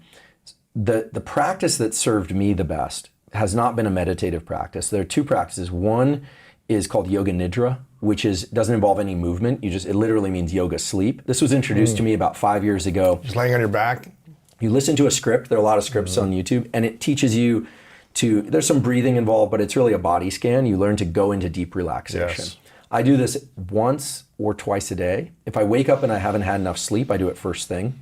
5-10 minutes? There's a 20-minute script I like. There is a 10-minute script that's out there too. I can give you the links to these Yeah. if people are interested in them. I have no affiliation with any yoga nidra businesses, but I love the practice because I feel like I recover the sleep I didn't get. I then feel really alert. In the afternoon, if I'm feeling tired, I'll do yoga nidra. It also involves some intentions, which has a kind of self-hypnosis component. And I have a colleague, David Spiegel, in the Department of Psychiatry who does clinical hypnosis. And these intentions that we do in states of deep relaxation are known to have positive effects on thinking and action. They are in pain mitigation and even breast cancer outcomes. David's work has shown that. So we're not talking stage hypnosis with like a pendant. We're talking Self-hypnosis. self-hypnosis or medical hypnosis. Well, it's like you said, deliberate thought as opposed to reactive thought. Right. And you're teaching your body and brain to go into deep relaxation deliberately. You're doing it. And that's, I think, a power You're tool. saying, okay, lay down, relax your body, relax your face, breathe slower. You're telling yourself to do it. You're using the body to control the mind. That's again, and you're deliberately turning your thoughts off. Most people can't do that. And so for me, yoga nidra has been a absolute amplifier, accelerator, whatever you want to call it, on my career and life and well-being. It also gets you better at falling asleep, because one of the reasons why people have trouble falling asleep is they can't turn their thoughts off. So you're training your nervous system how to do this. I should say, because it sounds a little bit out there in the kind of new agey space, there are several studies, imaging studies, positron emission tomography studies, and others looking at yoga nidra specifically. This wasn't work done by my lab, although we are exploring it in my lab as a tool for stress mitigation, anxiety mitigation. But these studies show that 30 minutes, I believe it was, of yoga nidra resets the levels of dopamine in an area of the brain called the basal ganglia, which prepares the brain and body for action. So these deep relaxation states, even if we're wide awake still, allow the nervous system to reset so that it can get back into action. So for the go-getters, if you want to have a long career, you want to high perform your whole career, you want to have tools that allow you to reset that dopamine level, because that is accomplished, that has a huge effect, on buffering adrenaline, as we said earlier. But in addition to that, serotonin is what resets the dopamine pathway. So now there's sort of what we're seeing as kind of a logic to it. You need to alternate rest and effort. You need to reward effort. You need to understand With rest. So there's yoga nidra, and I would say the best time to do it is first thing in the morning, before you go to sleep at night, or any time of day. In other words, I believe everyone should have some deep relaxation process that's deliberate, that doesn't involve ingesting anything, Not food or wine drink. For some people, a drink is fine. I'm focused on behavioral tools. Supplements and drugs have their place, and so there are clinically depressed people that need a boost in dopamine or need a boost in serotonin. And I think, even though drugs like Prozac get a bad rap, those drugs have also saved millions of lives. There's just an appropriate dose and context, and some people shouldn't take them. Well, people also, what I'm hearing you say is should take them when you need them, when you're unable to physically create those habits for yourself and routines for yourself. But then once you take it, you're always going to need it until you can learn how to behaviorally change your actions. That's right. Right? It's like the obese person that finally, if they really can't move, right? Maybe they do need to do some sort of surgical procedure, or they need to do something that. But then once they start exercising, I believe you always want to go behaviors. Focus on behaviors first. Get the behaviors dialed in. Everything we've talked about today is free. Everything we talked about is self-directed. So it's behaviors. Then I think diet is very important, or nutrition. I think supplementation definitely has its place. I think we are past the ridiculous idea of the 80s and 90s, like, oh, can't you get everything from what you eat? No one can even agree on what we're supposed to eat. Right. Every scientist I know who's serious about their mind and body takes supplements. Yeah. I don't have a supplement company, I'm gonna be very clear about this, but they all have their regime for them. And I think we're seeing a tide change now where supplements are no longer being thought of as this like niche thing that only bodybuilders and like people who are selling snake oil are about. There is a lot of snake oil out there, but there are also some supplements that are powerful for the sorts of things that we're talking about, for sleep and all the others. We could talk about them if you like, but I think it's behaviors, nutrition, supplements, and then there is a place for prescription drugs. There are people that are clinically depressed and suicidal and need help, and they need to talk to a board-certified MD and get a hold of, in some cases, the opinion of whether or not they should take these drugs. Doesn't mean they should take them forever, but we tend to jump to drugs, and that's why I think a lot of those drugs, they won't change your behaviors. You still need to change your behaviors. That's the easy way out to start, is taking the drugs, but what you should be doing is the behavioral nutrition supplements. If you do those 3 things first, you should start to feel better. Oh, absolutely. Yeah. Sunlight in the morning, the things we've talked about. Breathing, relaxing, all these things. I have a friend, he's an MD, and he says it beautifully. He says, better living through chemistry still requires better living. Yeah. Right? There is no pill or substance or psychedelic that's going to completely rewire you. It's not even clear what that would look like. Right. And then there's a 5th category that's starting to emerge now, which is brain-machine interface. Things like devices that people put on and to adjust their brain waves, enhance plasticity. There are great devices out there for what I would say reading and measuring from the nervous system, monitoring sleep, for instance, monitoring brain waves. We're still in the infancy of good commercially available brain-machine interface, but I think that will eventually show up. The other thing, because you asked about tools each day, I have a daily practice of doing yoga nidra. For me, that's my form of meditation and sort of serotonin reset. The other one is gratitude. I know gratitude gets a lot of discussion nowadays, but I always want to point out that gratitude it's not complacency. People think it's navel gazing, but it has been shown to increase levels of serotonin in the brain. It's a science. I did an interview with Dr. Laurie Santos. She's the Yale professor, science of happiness at Yale. Oh yeah. I had her on, and I was like, okay, what are the top scientific reasons for happiness right now that are proven? And she was like, gratitude is like one of the top 3 or 4. It's like, okay, so this is not woo-woo anymore. No. She's like, no, this is scientifically proven that gratitude makes you happier. I think gratitude is wonderful. It resets the system so that you can be in pursuit. I think gratitude sounds like complacency, and people are like, oh, I don't want to be a navel gazer. Then I'm not going to be content. Then people fear that they're not going to be in pursuit. Complacent. They're like, I'm just happy with where I'm at. But serotonin resets dopamine, which puts you back in the fight and allows you to fight longer and further. And I guess I'm doing this a lot today, but I've had the great privilege of doing some work with these communities. If you look at high performers in these very high risk, high consequence special operations communities, they have gratitude practices. Really? They do. And they incorporate them. And so, people think there's like some secret sauce or there's something, and they are very unique individuals and very special individuals, but they have those practices. They have the same tools that anyone can use. That's right. We all have these tools. You do yoga nidra, you do gratitude practice throughout the day. What else do you do? So the first thing I do when I wake up in the morning is is a gratitude. No matter what pops in my head, I reorient to being grateful that I'm waking up. I mean, I've had a number of close calls in life. I've lost people like everybody. I'm 45, so, seen a lot of babies born, seen a lot of people die. That's just the way it goes. But I express some gratitude for just waking up. Yes. And that puts me in forward motion. And then I can do things like make my bed, reward that I'm not doing something else, that, and start getting into things. And I tend to reward relationships in a big way. My dog's 10 years old. I raised him since he was a puppy. He's a bulldog. He's probably getting to the end. I try and really just focus on the sheer pleasure of having a bulldog. They're such characters, and him in particular. Relationships of all kinds. Like if I spend time with people, I just try and think about mentors, people that got me where I am. I do that all the time. And I'm pretty, as you probably imagine, I talk fast, I work a lot, I'm pretty intense, but I finish my days now not feeling ground out and depleted.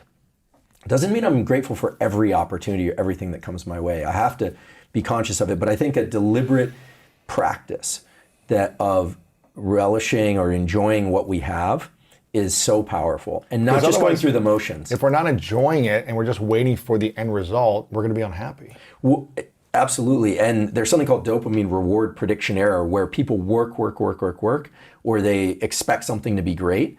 And as you do that, you actually raise the level of dopamine that's required to make it feel good when you get there. This is why people, achieve great things and kill themselves. It's crazy, right? The failure to respect these neurochemical pathways and these neural pathways is actually, it's basically throwing away everything that we were given, in my opinion. And I don't want to give the impression that people have to follow these protocols because I'm talking about them. We were all given these. People will sometimes ask me, they'll say, is there an app or a product around this? And I just say, look, Mother Nature has the patent for this, Whatever people's beliefs, this stuff was built into us for whatever reason. And we can use these different neurochemical pathways to organize our life in a way that really serves us and the people around us best. Yeah. And the gratitude practice can be 1 second long. It can be 10 minutes if you want. People do love and kindness meditation. I've never done that. I've always had a hard time being in meditation for a long period of time. I'm not good at mental visualization. Yeah. So I tend to gear more towards behaviors. Wait, you're a neuroscientist. You're not good at mental visualization. Well, I try, but I think we all differ in our ability to hold on to a mental imagery, and mine's kind of fleeting. So I tend to write things out. But yeah, gratitude practice. Try and get sun in my eyes. Exercise. I'm fortunate that I love exercise and training. I think that got into me young. For people that's harder to do, then you just build these things up through subjective reward. Yeah. I want to go back to neuroplasticity at a later age in life. How much, let's say every year I want to challenge myself to learn something that's harder, or maybe not, it comes easy to me. Maybe it's Spanish this next couple of years and then something else 10 years. The older I get, say 80, 90, 100, hopefully I get there, if I keep pushing my mind to be challenged in that way that's uncomfortable, will that actually help me live longer, or will it hurt me to living a shorter life? Oh, that's a great question. Because I hear people who live in the blue zones around the world, right? Who they kind of have their normal routine, they have their family, they walk up a hill every day, they eat a certain way, and they have good community relationships. But I don't know if I've heard them say they're constantly challenging their mind to expand. I'm pretty confident saying that it's not going to shorten your life. Remember that the dopamine system, so dopamine and acetylcholine are the primary triggers for adult neuroplasticity. We know this because there are experiments done by a guy named Mike Merzenich at UCSF. If you stimulate the areas of the brain that release dopamine and acetylcholine, you can rapidly induce plasticity, like one trial learning, like Spanish today. Right. Like fluent in Spanish today, which is kind of scary. This is actually the basis of companies that are thinking about inserting wires into the brain and stimulating. I could be fluent in Spanish today? In theory, if you stimulate enough acetylcholine and dopamine release while experiencing enough Spanish, you'd probably have to speak that Spanish. You probably have to read it. Wow. You could remember it and connect it. Yeah, it's possible. It's like Matrix. It's possible. It's like I know Kung Fu. Yeah, we're not quite there yet, but it's possible. It's been done in other forms of learning in other studies. Really? Yeah. Well, what's it called? Well, if you release you'd have to actually have an electrode down in your head. I don't know that you want to drill a hole in your skull. Put something in your head. You'd have to drill through the skull. Put enough dopamine in your... You would remember the dopamine comes from the neurons that are in there, so you'd be stimulating the dopamine neurons, the acetylcholine neurons, and you'd be probably reading a Spanish script. I will say there are... Shut up! Yeah, well, there are programs happening right now to accelerate language learning through implantable electrodes. No way. It's already happening? It's happening. Someone's done it before? It's happening now. They're testing it now. I don't think they're at 1 day for fluency, but they are definitely at massively accelerated language learning. Really? Yeah. I have close friends that do this sort of thing for a living. You know someone who's done this? Who run the laboratories who do this kind of thing. Absolutely. So what do? They put something in your head? Well, the goal, so we know that dopamine and acetylcholine, from experimental already published results, if those are released, then in massive amounts, Whatever you pair that release with, whatever sensory experience, massively rewires the brain according to that experience. So Merzenic has these beautiful studies where he showed that if you play a certain auditory tones and you stimulate these brain areas, the auditory cortex, the area of the brain that listens and hears and understands sounds, massively rewires according to what was played in that moment. But because these neurochemicals are like gates, they open the gate to plasticity. You normally engage them by focus, agitation, stress and strain, self-reward, etc., or going to, and having a conversation in Spanish where you're like, wow, I'm doing it. I'm fluent. I'm doing it. That's going to keep you. I get Yeah. it, right?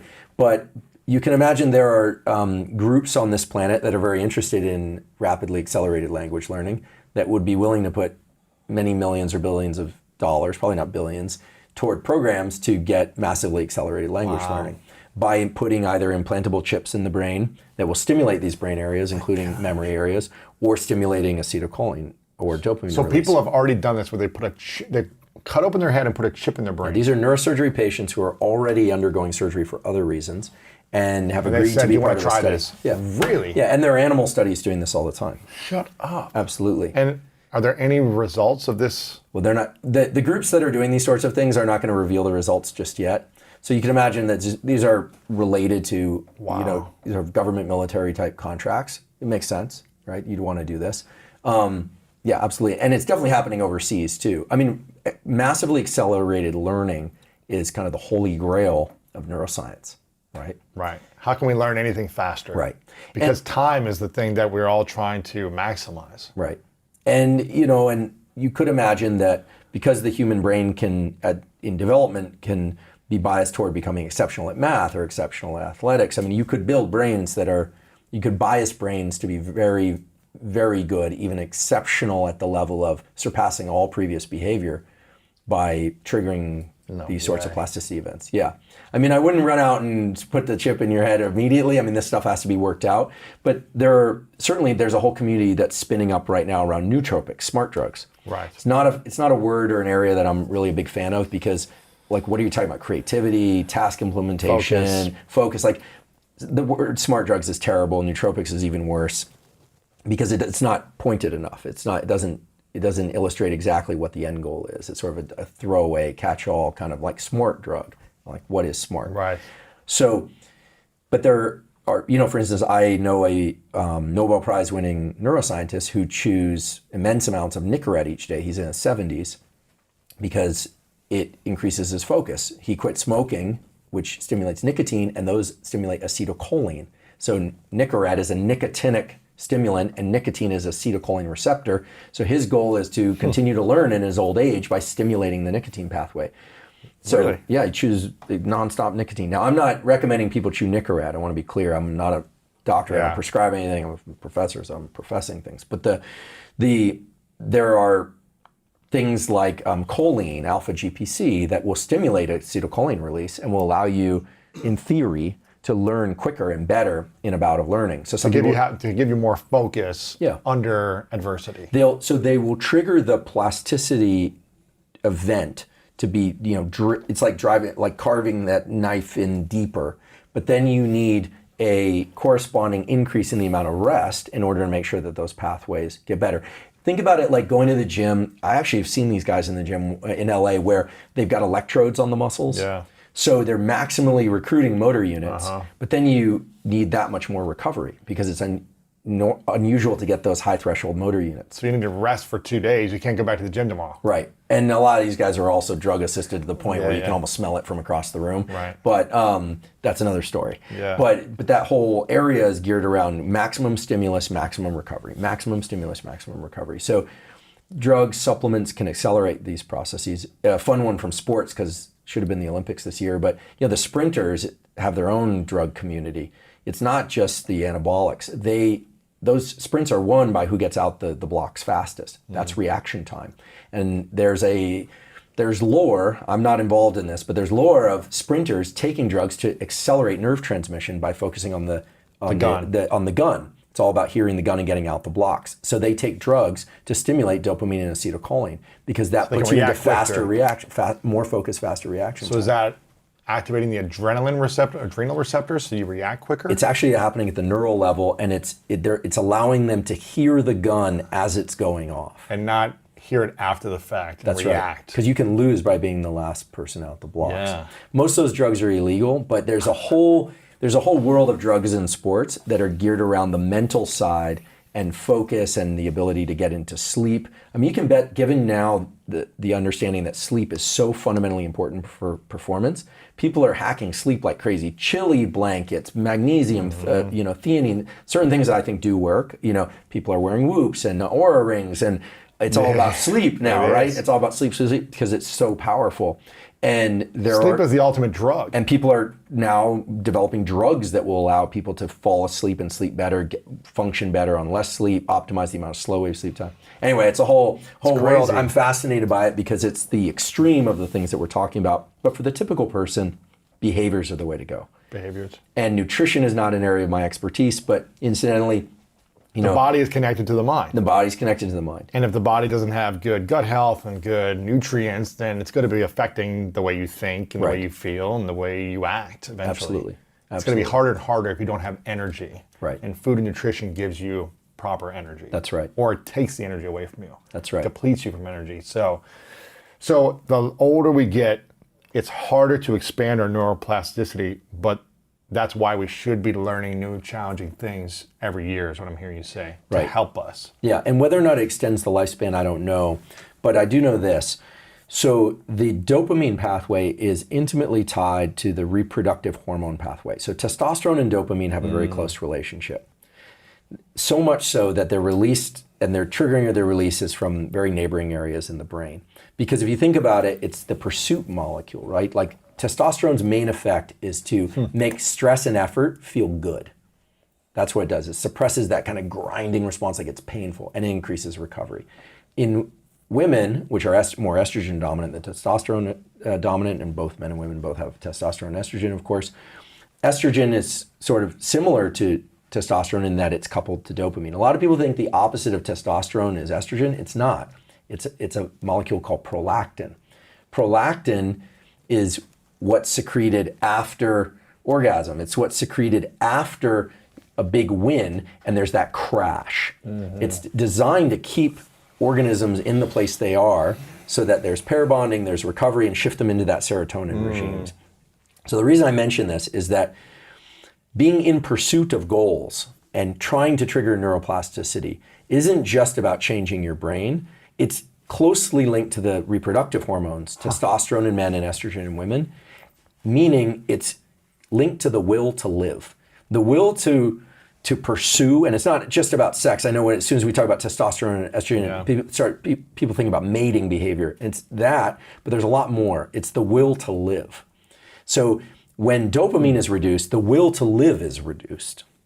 When serotonin is too high and dopamine is too low, people feel like they have everything they need. Think chronic pot smokers. No beef against the pot smokers, but they don't tend to be the most ambitious people. Sometimes they are, but they tend to make people pretty placid.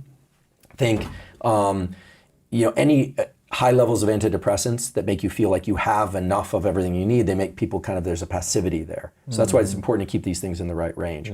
So the will to live is tied to the dopamine system and to the reproductive system. So what are we doing when we don't have a goal in our life? What happens to us? We are essentially on idle. It doesn't mean that we don't have the will to live. It means that we are idling. And the brain and body, because they are so intimately related with one another and affect one another, they see when we're in pursuit of a goal. And that sends every organ in the body the message to keep going. That, the will to live is getting at a kind of a deeper abstract concept, but it's a real thing. And so people that are low in estrogen, and typically in women, or in men, people that are low in testosterone, or people or low in dopamine. So it's ultimately dopamine, which is motivation and drive and pursuit. You don't want it too high, but you definitely don't want it too low. And in order to increase our dopamine, we do some of these tools. Right. You want to be in pursuit of something. You want friction, but you also want to be able to reward the effort process, reward that friction process. Now keep in mind, children, which have the ultimate will to live, in positive environments, children are wonderful because they're all about the will to explore and live and learn. That it's just their default is to explore, live, and learn. Yeah. And children are flooded with dopamine. You show them a baby something new, and it's like, because the Mother Nature has wired them to use that process to incorporate new ideas and new learnings. That's how they can learn. That's how they learn. The more And dopamine play. they have, they can learn, they connect ideas, and they can grow. They play. I mean, you tell kids a story, a ridiculous story, and they'll go with you on that. As we become set in our ways, it's kind of interesting. The brain, over time, the space between the neurons tends to fill in with this stuff called extracellular matrix. It's like pouring concrete between the neurons. It makes it much harder for them to rearrange and move around. But a lot of beautiful studies, experimental studies, have shown that that extracellular matrix, if it can be reduced, the neurons can move around and form new connections. And the way to do that is by triggering some strong pursuit goal. The more important the goal is, the faster the plasticity is going to happen. How does someone like you, I don't want to stereotype a scientist and a professor, but how does someone like you have fun? When most scientists are more like lab rats that are just like focused on the research and the work and getting it done, how do you incorporate play and fun in your life? Well, I love doing science because to me, being a brain explorer is like the coolest thing. I mean, Yeah. when I was a little kid, I wanted to be an astronaut, and then I didn't pursue that path. But for me, the next best thing is to be a brain explorer and dig around in the brain and try and understand the brain. And but I enjoy. Let's see. I mean, I'm a little bit of a sicko in the sense that I love music, I love food, I love to eat, I love to train, I love friendship. Yeah. I'm at this point now, and I wasn't always like this. I've definitely experienced depression. I've been there. I'm at the point now where maybe it's the gratitude practice, maybe it's the fact that I'm trying to get enough sleep, and I sometimes do. But I just feel so happy to be in relation to all these opportunities, and the fact that people care about neuroscience and they want to learn, and that there's a place for me in this world to teach it, it's just kind of like an endless source of joy. I love movies, music, friendship, training, food. Your dog. My dog. Yeah. Art. I think I've found enough things in the world that I love that I feel like I have like 5 lifetimes worth of things to pursue. What about fears? Do you have a lot of fears? And how much does fear play into the body and mind connection? Well, the fear is huge in the body-mind connection because it can shut us down. I mean, fear can really take us to the point of, from a place of feeling really great to just, it can like crump us all at once. And I mean, the things that, I have several fears. One is, I have this weird history in science where my undergraduate advisor, my graduate advisor, and my postdoc advisor are all dead. They all died young. So it was suicide, cancer. It was really rough because I was close with all of them. And so I have one major fear, which is dying without getting the information that I believe should be out into the world. Because I'm struck by this all the time. When people die, there's no download from their brain. There's no fossil record of their thoughts. Unless they write, they speak, they put things out into the world. For some people, it's art. For other people, it's their family, whatever it is. But one fear is that, I'll get hit by a bus or something or have a heart attack before I'm able to express, sort of put out my expression. That's one. And then the other is, these days I have a lot of irons in the fire doing public education, running my lab. My lab's actually 2 labs. I guess a big fear of mine is that, in trying to take on so many things that the quality will drop. And so as a consequence, I've had to really put boxes around my life so that I can really dig in. And I'm blessed to have amazing people in my lab. I mean, my lab operations manager, I would die without him. My graduate students and postdocs, they're phenomenal. And so I'm blessed to have great people around me. But I would say that's one of the big fears is that, that I can't do it all. Yeah. And of course I can't, but I have not tried to learn Spanish fluently. Do you want to or no? I do. Actually, a few years ago, I promised on social media I was going to learn Spanish as proof of principle for neuroplasticity, and that I would deliver some of the tutorials in Spanish because there's huge parts of the world that I think are curious about neuroscience that don't have access to them. And I abandoned mission temporarily. I'll tell you what, man, I've been saying this for 20 years, I want to learn Spanish. And for whatever reason, I have a Spanish girlfriend now from Mexico, which gives me more of a motivation, which I know you talk about needing some Oh, it's greater huge. motivation. It'll accelerate the process. Yeah, if you have like a reason why, as Yep. opposed to just, I want to do this because you're going to quit probably, unless there's a bigger reason, a bigger reward at the end. And I've been saying this since, high school. I took Spanish in high school, college. I've traveled all over Latin America, Spain, everything. I'm a passionate salsa dancer. For 15 years, been dancing extreme amounts Awesome. of Guys salsa like you dancing. have bumped me out a number of times because when salsa picks up, there's salsa dancing. I'm like, Exactly, over the right? door, like periphery of the room. Exactly. Yeah. And that was another thing that I was committed to learning because it was so challenging to learn that I was like, I need to go all in. I need to create like reward loops for myself, all this stuff, because it was so embarrassing and humiliating to get started in something in a completely uncomfortable setting. But now you're very skilled at it. Now I can go anywhere in the world, any salsa club, and find the best dancer and dance with them in a moment without speaking to them and feel 100% confident. That's admirable. It's the greatest feeling. And I want that in every other area of my life. I want it in Spanish because I want this message to reach 100 million people a week. And I know the Latin community could use this message So as well. your incentive was the same. I'm like information transfer. Exactly. And, Yeah. I'm also like, okay, you can translate things. You could have a translator with you. You could have subtitles. No, but it's like, but my dad's from a Latin country. He's from Argentina, and when people make the effort, they respect it. It's such a deep sign of respect to really is. go over to somebody else's side and deliver it in a form that's really designed for them. Yeah. That's and it's almost like you have empathy for someone else when you try to learn something that they know. And that's hard for you to learn. So I said to myself, okay, I've tried to do this many times the last 20 years and I've always failed. And I was like, I need to pay for it. I need to do it every week. I need to have a one-on-one teacher because I've tried apps, I've tried this stuff, all these things didn't work. And I need to stop thinking about becoming fluent. right.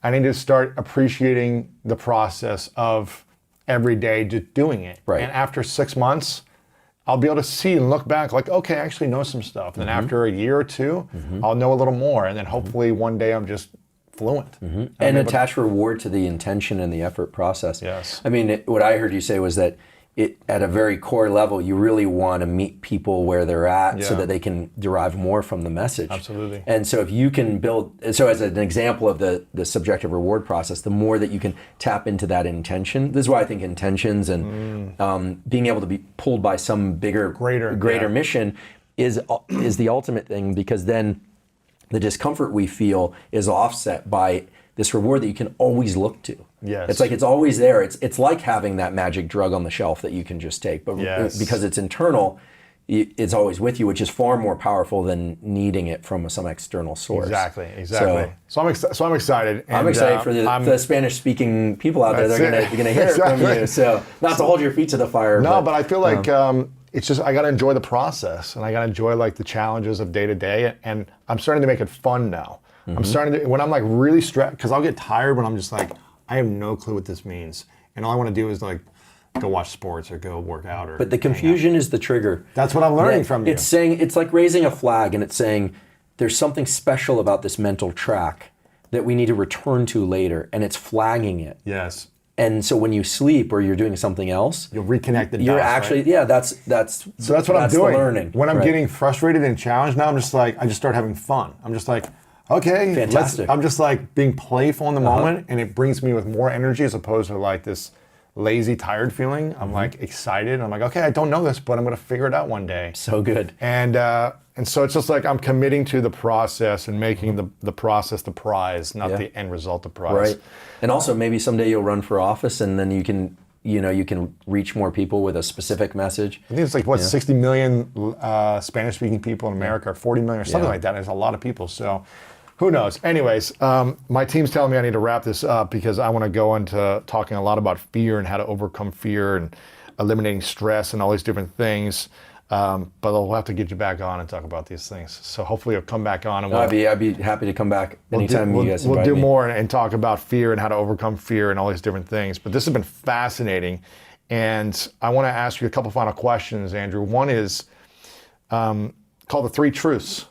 So imagine it's your last day on earth and you've you've actually accomplished you've gotten all your work out there in the world that you wanted to create. Okay. Your books, your lab results, all the research you got to do, 99% of it, right? Okay. You're always going to want to do more, but you got to do as much as you could. Yep. You have books out there, lectures, everything is out in the world that you wanted to do. But it's your last day and you've got to, for whatever reason, you've got to take all of your work with you. So this podcast is gone, your books, your results, everything. wow. So it's all gone with you to the next place, Okay. wherever you go. But you got a pen and a piece of paper and you get to write down 3 things you know to be true about your entire life and the lessons you've learned that you would share with the world. And this is all we have to remember you by, or your lessons. I call it the 3 truths. So Okay. what would you say are your 3 truths? Okay, well, the first one I'm going to poach from the Oracle, which is know thyself. I do believe that through whatever exploration, whether or not it's therapy, meditation, religious, exercise, all of the above, I think people should explore what they're, sort of how they're showing up in the world. Yeah. And then, obviously, based on today's discussion, I believe that we can make changes around that. But know thyself. Wish I had said it, but the Oracle. Someone beat me to the punch. The second one is, it's rather Freudian, but I do think there's a core set of operations about the way we work that are important. Is you can imagine 3 boxes. It's like a 3-box diagram. And in the first one, it would say wish. Then there's an arrow next to it. It would say anxiety. And then there'd be an arrow. And then the last one would say defense. Typically, we have a wish. It creates some anxiety in us. And then we get into some reflexive defensive behavior. For some people, that's addiction. For some people, that's rabid ambition to the point of neglecting things, whatever the defense is. And I think our job is to intervene between anxiety and defense, or at least come up with defenses that serve humanity so that we're giving as opposed to destroying. Yes. Right? But I do think that wish, anxiety, defense is a big one. And then goodness. And then for the last one, a couple days ago, I might not have said this, but I had an experience that leads me to say, I think, have fun. Yeah. Because it's the ultimate reset. It's not the only thing you want to do, but it's really tragic when people are so hard driving that they can't derive pleasure. And as we talked about today, the pleasure process is part of the renewal process, is part of the ability to be in greater pursuit. Yeah. And I think that when we're having fun, provided it's not at somebody else's expense, I think that it has a regenerative quality to it, and that we can. Yes. I think that's the best experience of life. It's hard to learn and grow without having fun, is what I've hearing you say. Yeah, I actually stole this. I feel bad because I stole it. I had the great pleasure of knowing, the Laird Hamilton, the great Laird Hamilton, and we'd done some training, and we were talking about it. And we were leaving their house, and he said, what Laird said. He said, remember. I'm going to get this wrong, Laird. So sorry, but he said something like, "Remember, in fear of death, have fun." Yeah. And he was not saying go and do stupid things that put you in risk. What he was saying was, this fear of death is something we all live with and we all struggle with. So we have to remember to have fun. That's it, man. It was something like that. I think I botched it, but I was saying, Laird's done some incredible things in his life. He's an incredible human being and family man and husband and father, all this stuff, and friend. And so I was like, I could afford to have more fun. So that's what I'm telling myself these days. Yeah, trying. I say the scientists got to have fun too. I'm trying. Where can we follow you on social media, and how can we support you in this moment? You got a book coming out in the future. But the future, I know I haven't gotten around to actually writing the whole thing. I teach neuroscience and do regular neuroscience posts on Instagram. Yeah, they're fascinating, by the way. Oh, what's your handle there? It's Huberman Lab, so Huberman Lab. Okay. And right now I'm doing 100 days of neuroscience in the 15-second reels format, great. which is a real challenge to me. But I do some longer posts. We talk about everything from stress, fear, dopamine, learning. We touch on some stuff related to like autism, Alzheimer's, things like that. It's not medical advice, but I talk about the research. I invite researchers on to talk about their work, and it's a lot of fun, and I love the questions there, so people can send me questions. Very cool. So follow you on Instagram, Twitter as well, Huberman Lab, and you reply to people there. I do, yeah, mainly Instagram. I do have a Twitter account, but mainly Instagram. Okay, cool, How to find awesome. me. Yeah. This is fascinating, man. I can't wait to have you back on in the future, and I want to acknowledge you, Andrew, for the incredible gift that you have to educate us about understanding thoughts, feelings, emotions, all this stuff. I think it's so confusing, especially in 2020, on how to improve our lives when there's so much destruction and distraction and noise and stress and anxiety like we've talked about. So for you to come and bring a scientific, practical, and then make it practical as well, how we can apply this in our life, it's really empowering to so many people. So I acknowledge you for thank the you. gift you are, man, for constantly thanks. showing up. This Thanks is really so much. beautiful. Thank you. Thanks for having me on. It's course, been a real man. pleasure. I was a fan long before you invited me on, so for me it's especially gratifying. We'll have you to be back here. on a bunch, man. I'm Great. excited. Great. And my final question, what's your definition of greatness? The human species was given this tremendous gift of neuroplasticity, the ability to change ourselves and be better in deliberate ways. And my definition of greatness is anyone that's making that effort, even in a tiny way, just to take this incredible machinery that we were given, this nervous system, and to leverage it toward being better, feeling better, and showing up better for other people. I really believe that's why we're here. Yeah, my man. Thank you very much, brother. Thank you. Appreciate it, man. And if you want to learn more about how to master your mind, check out this next video right here. 25% of our blood flow goes into this thinking brain, and the rest is like on standby. Do you think it's possible? Surviving. Yeah. Do you think it's possible for someone to, if they're getting a cold or a flu-like symptoms, flu-like symptoms, flu-like symptoms, flu-like symptoms, flu-like symptoms, flu-like symptoms, flu-like symptoms, flu-like symptoms, flu-like symptoms, flu-like symptoms, flu-like symptoms, flu-like symptoms,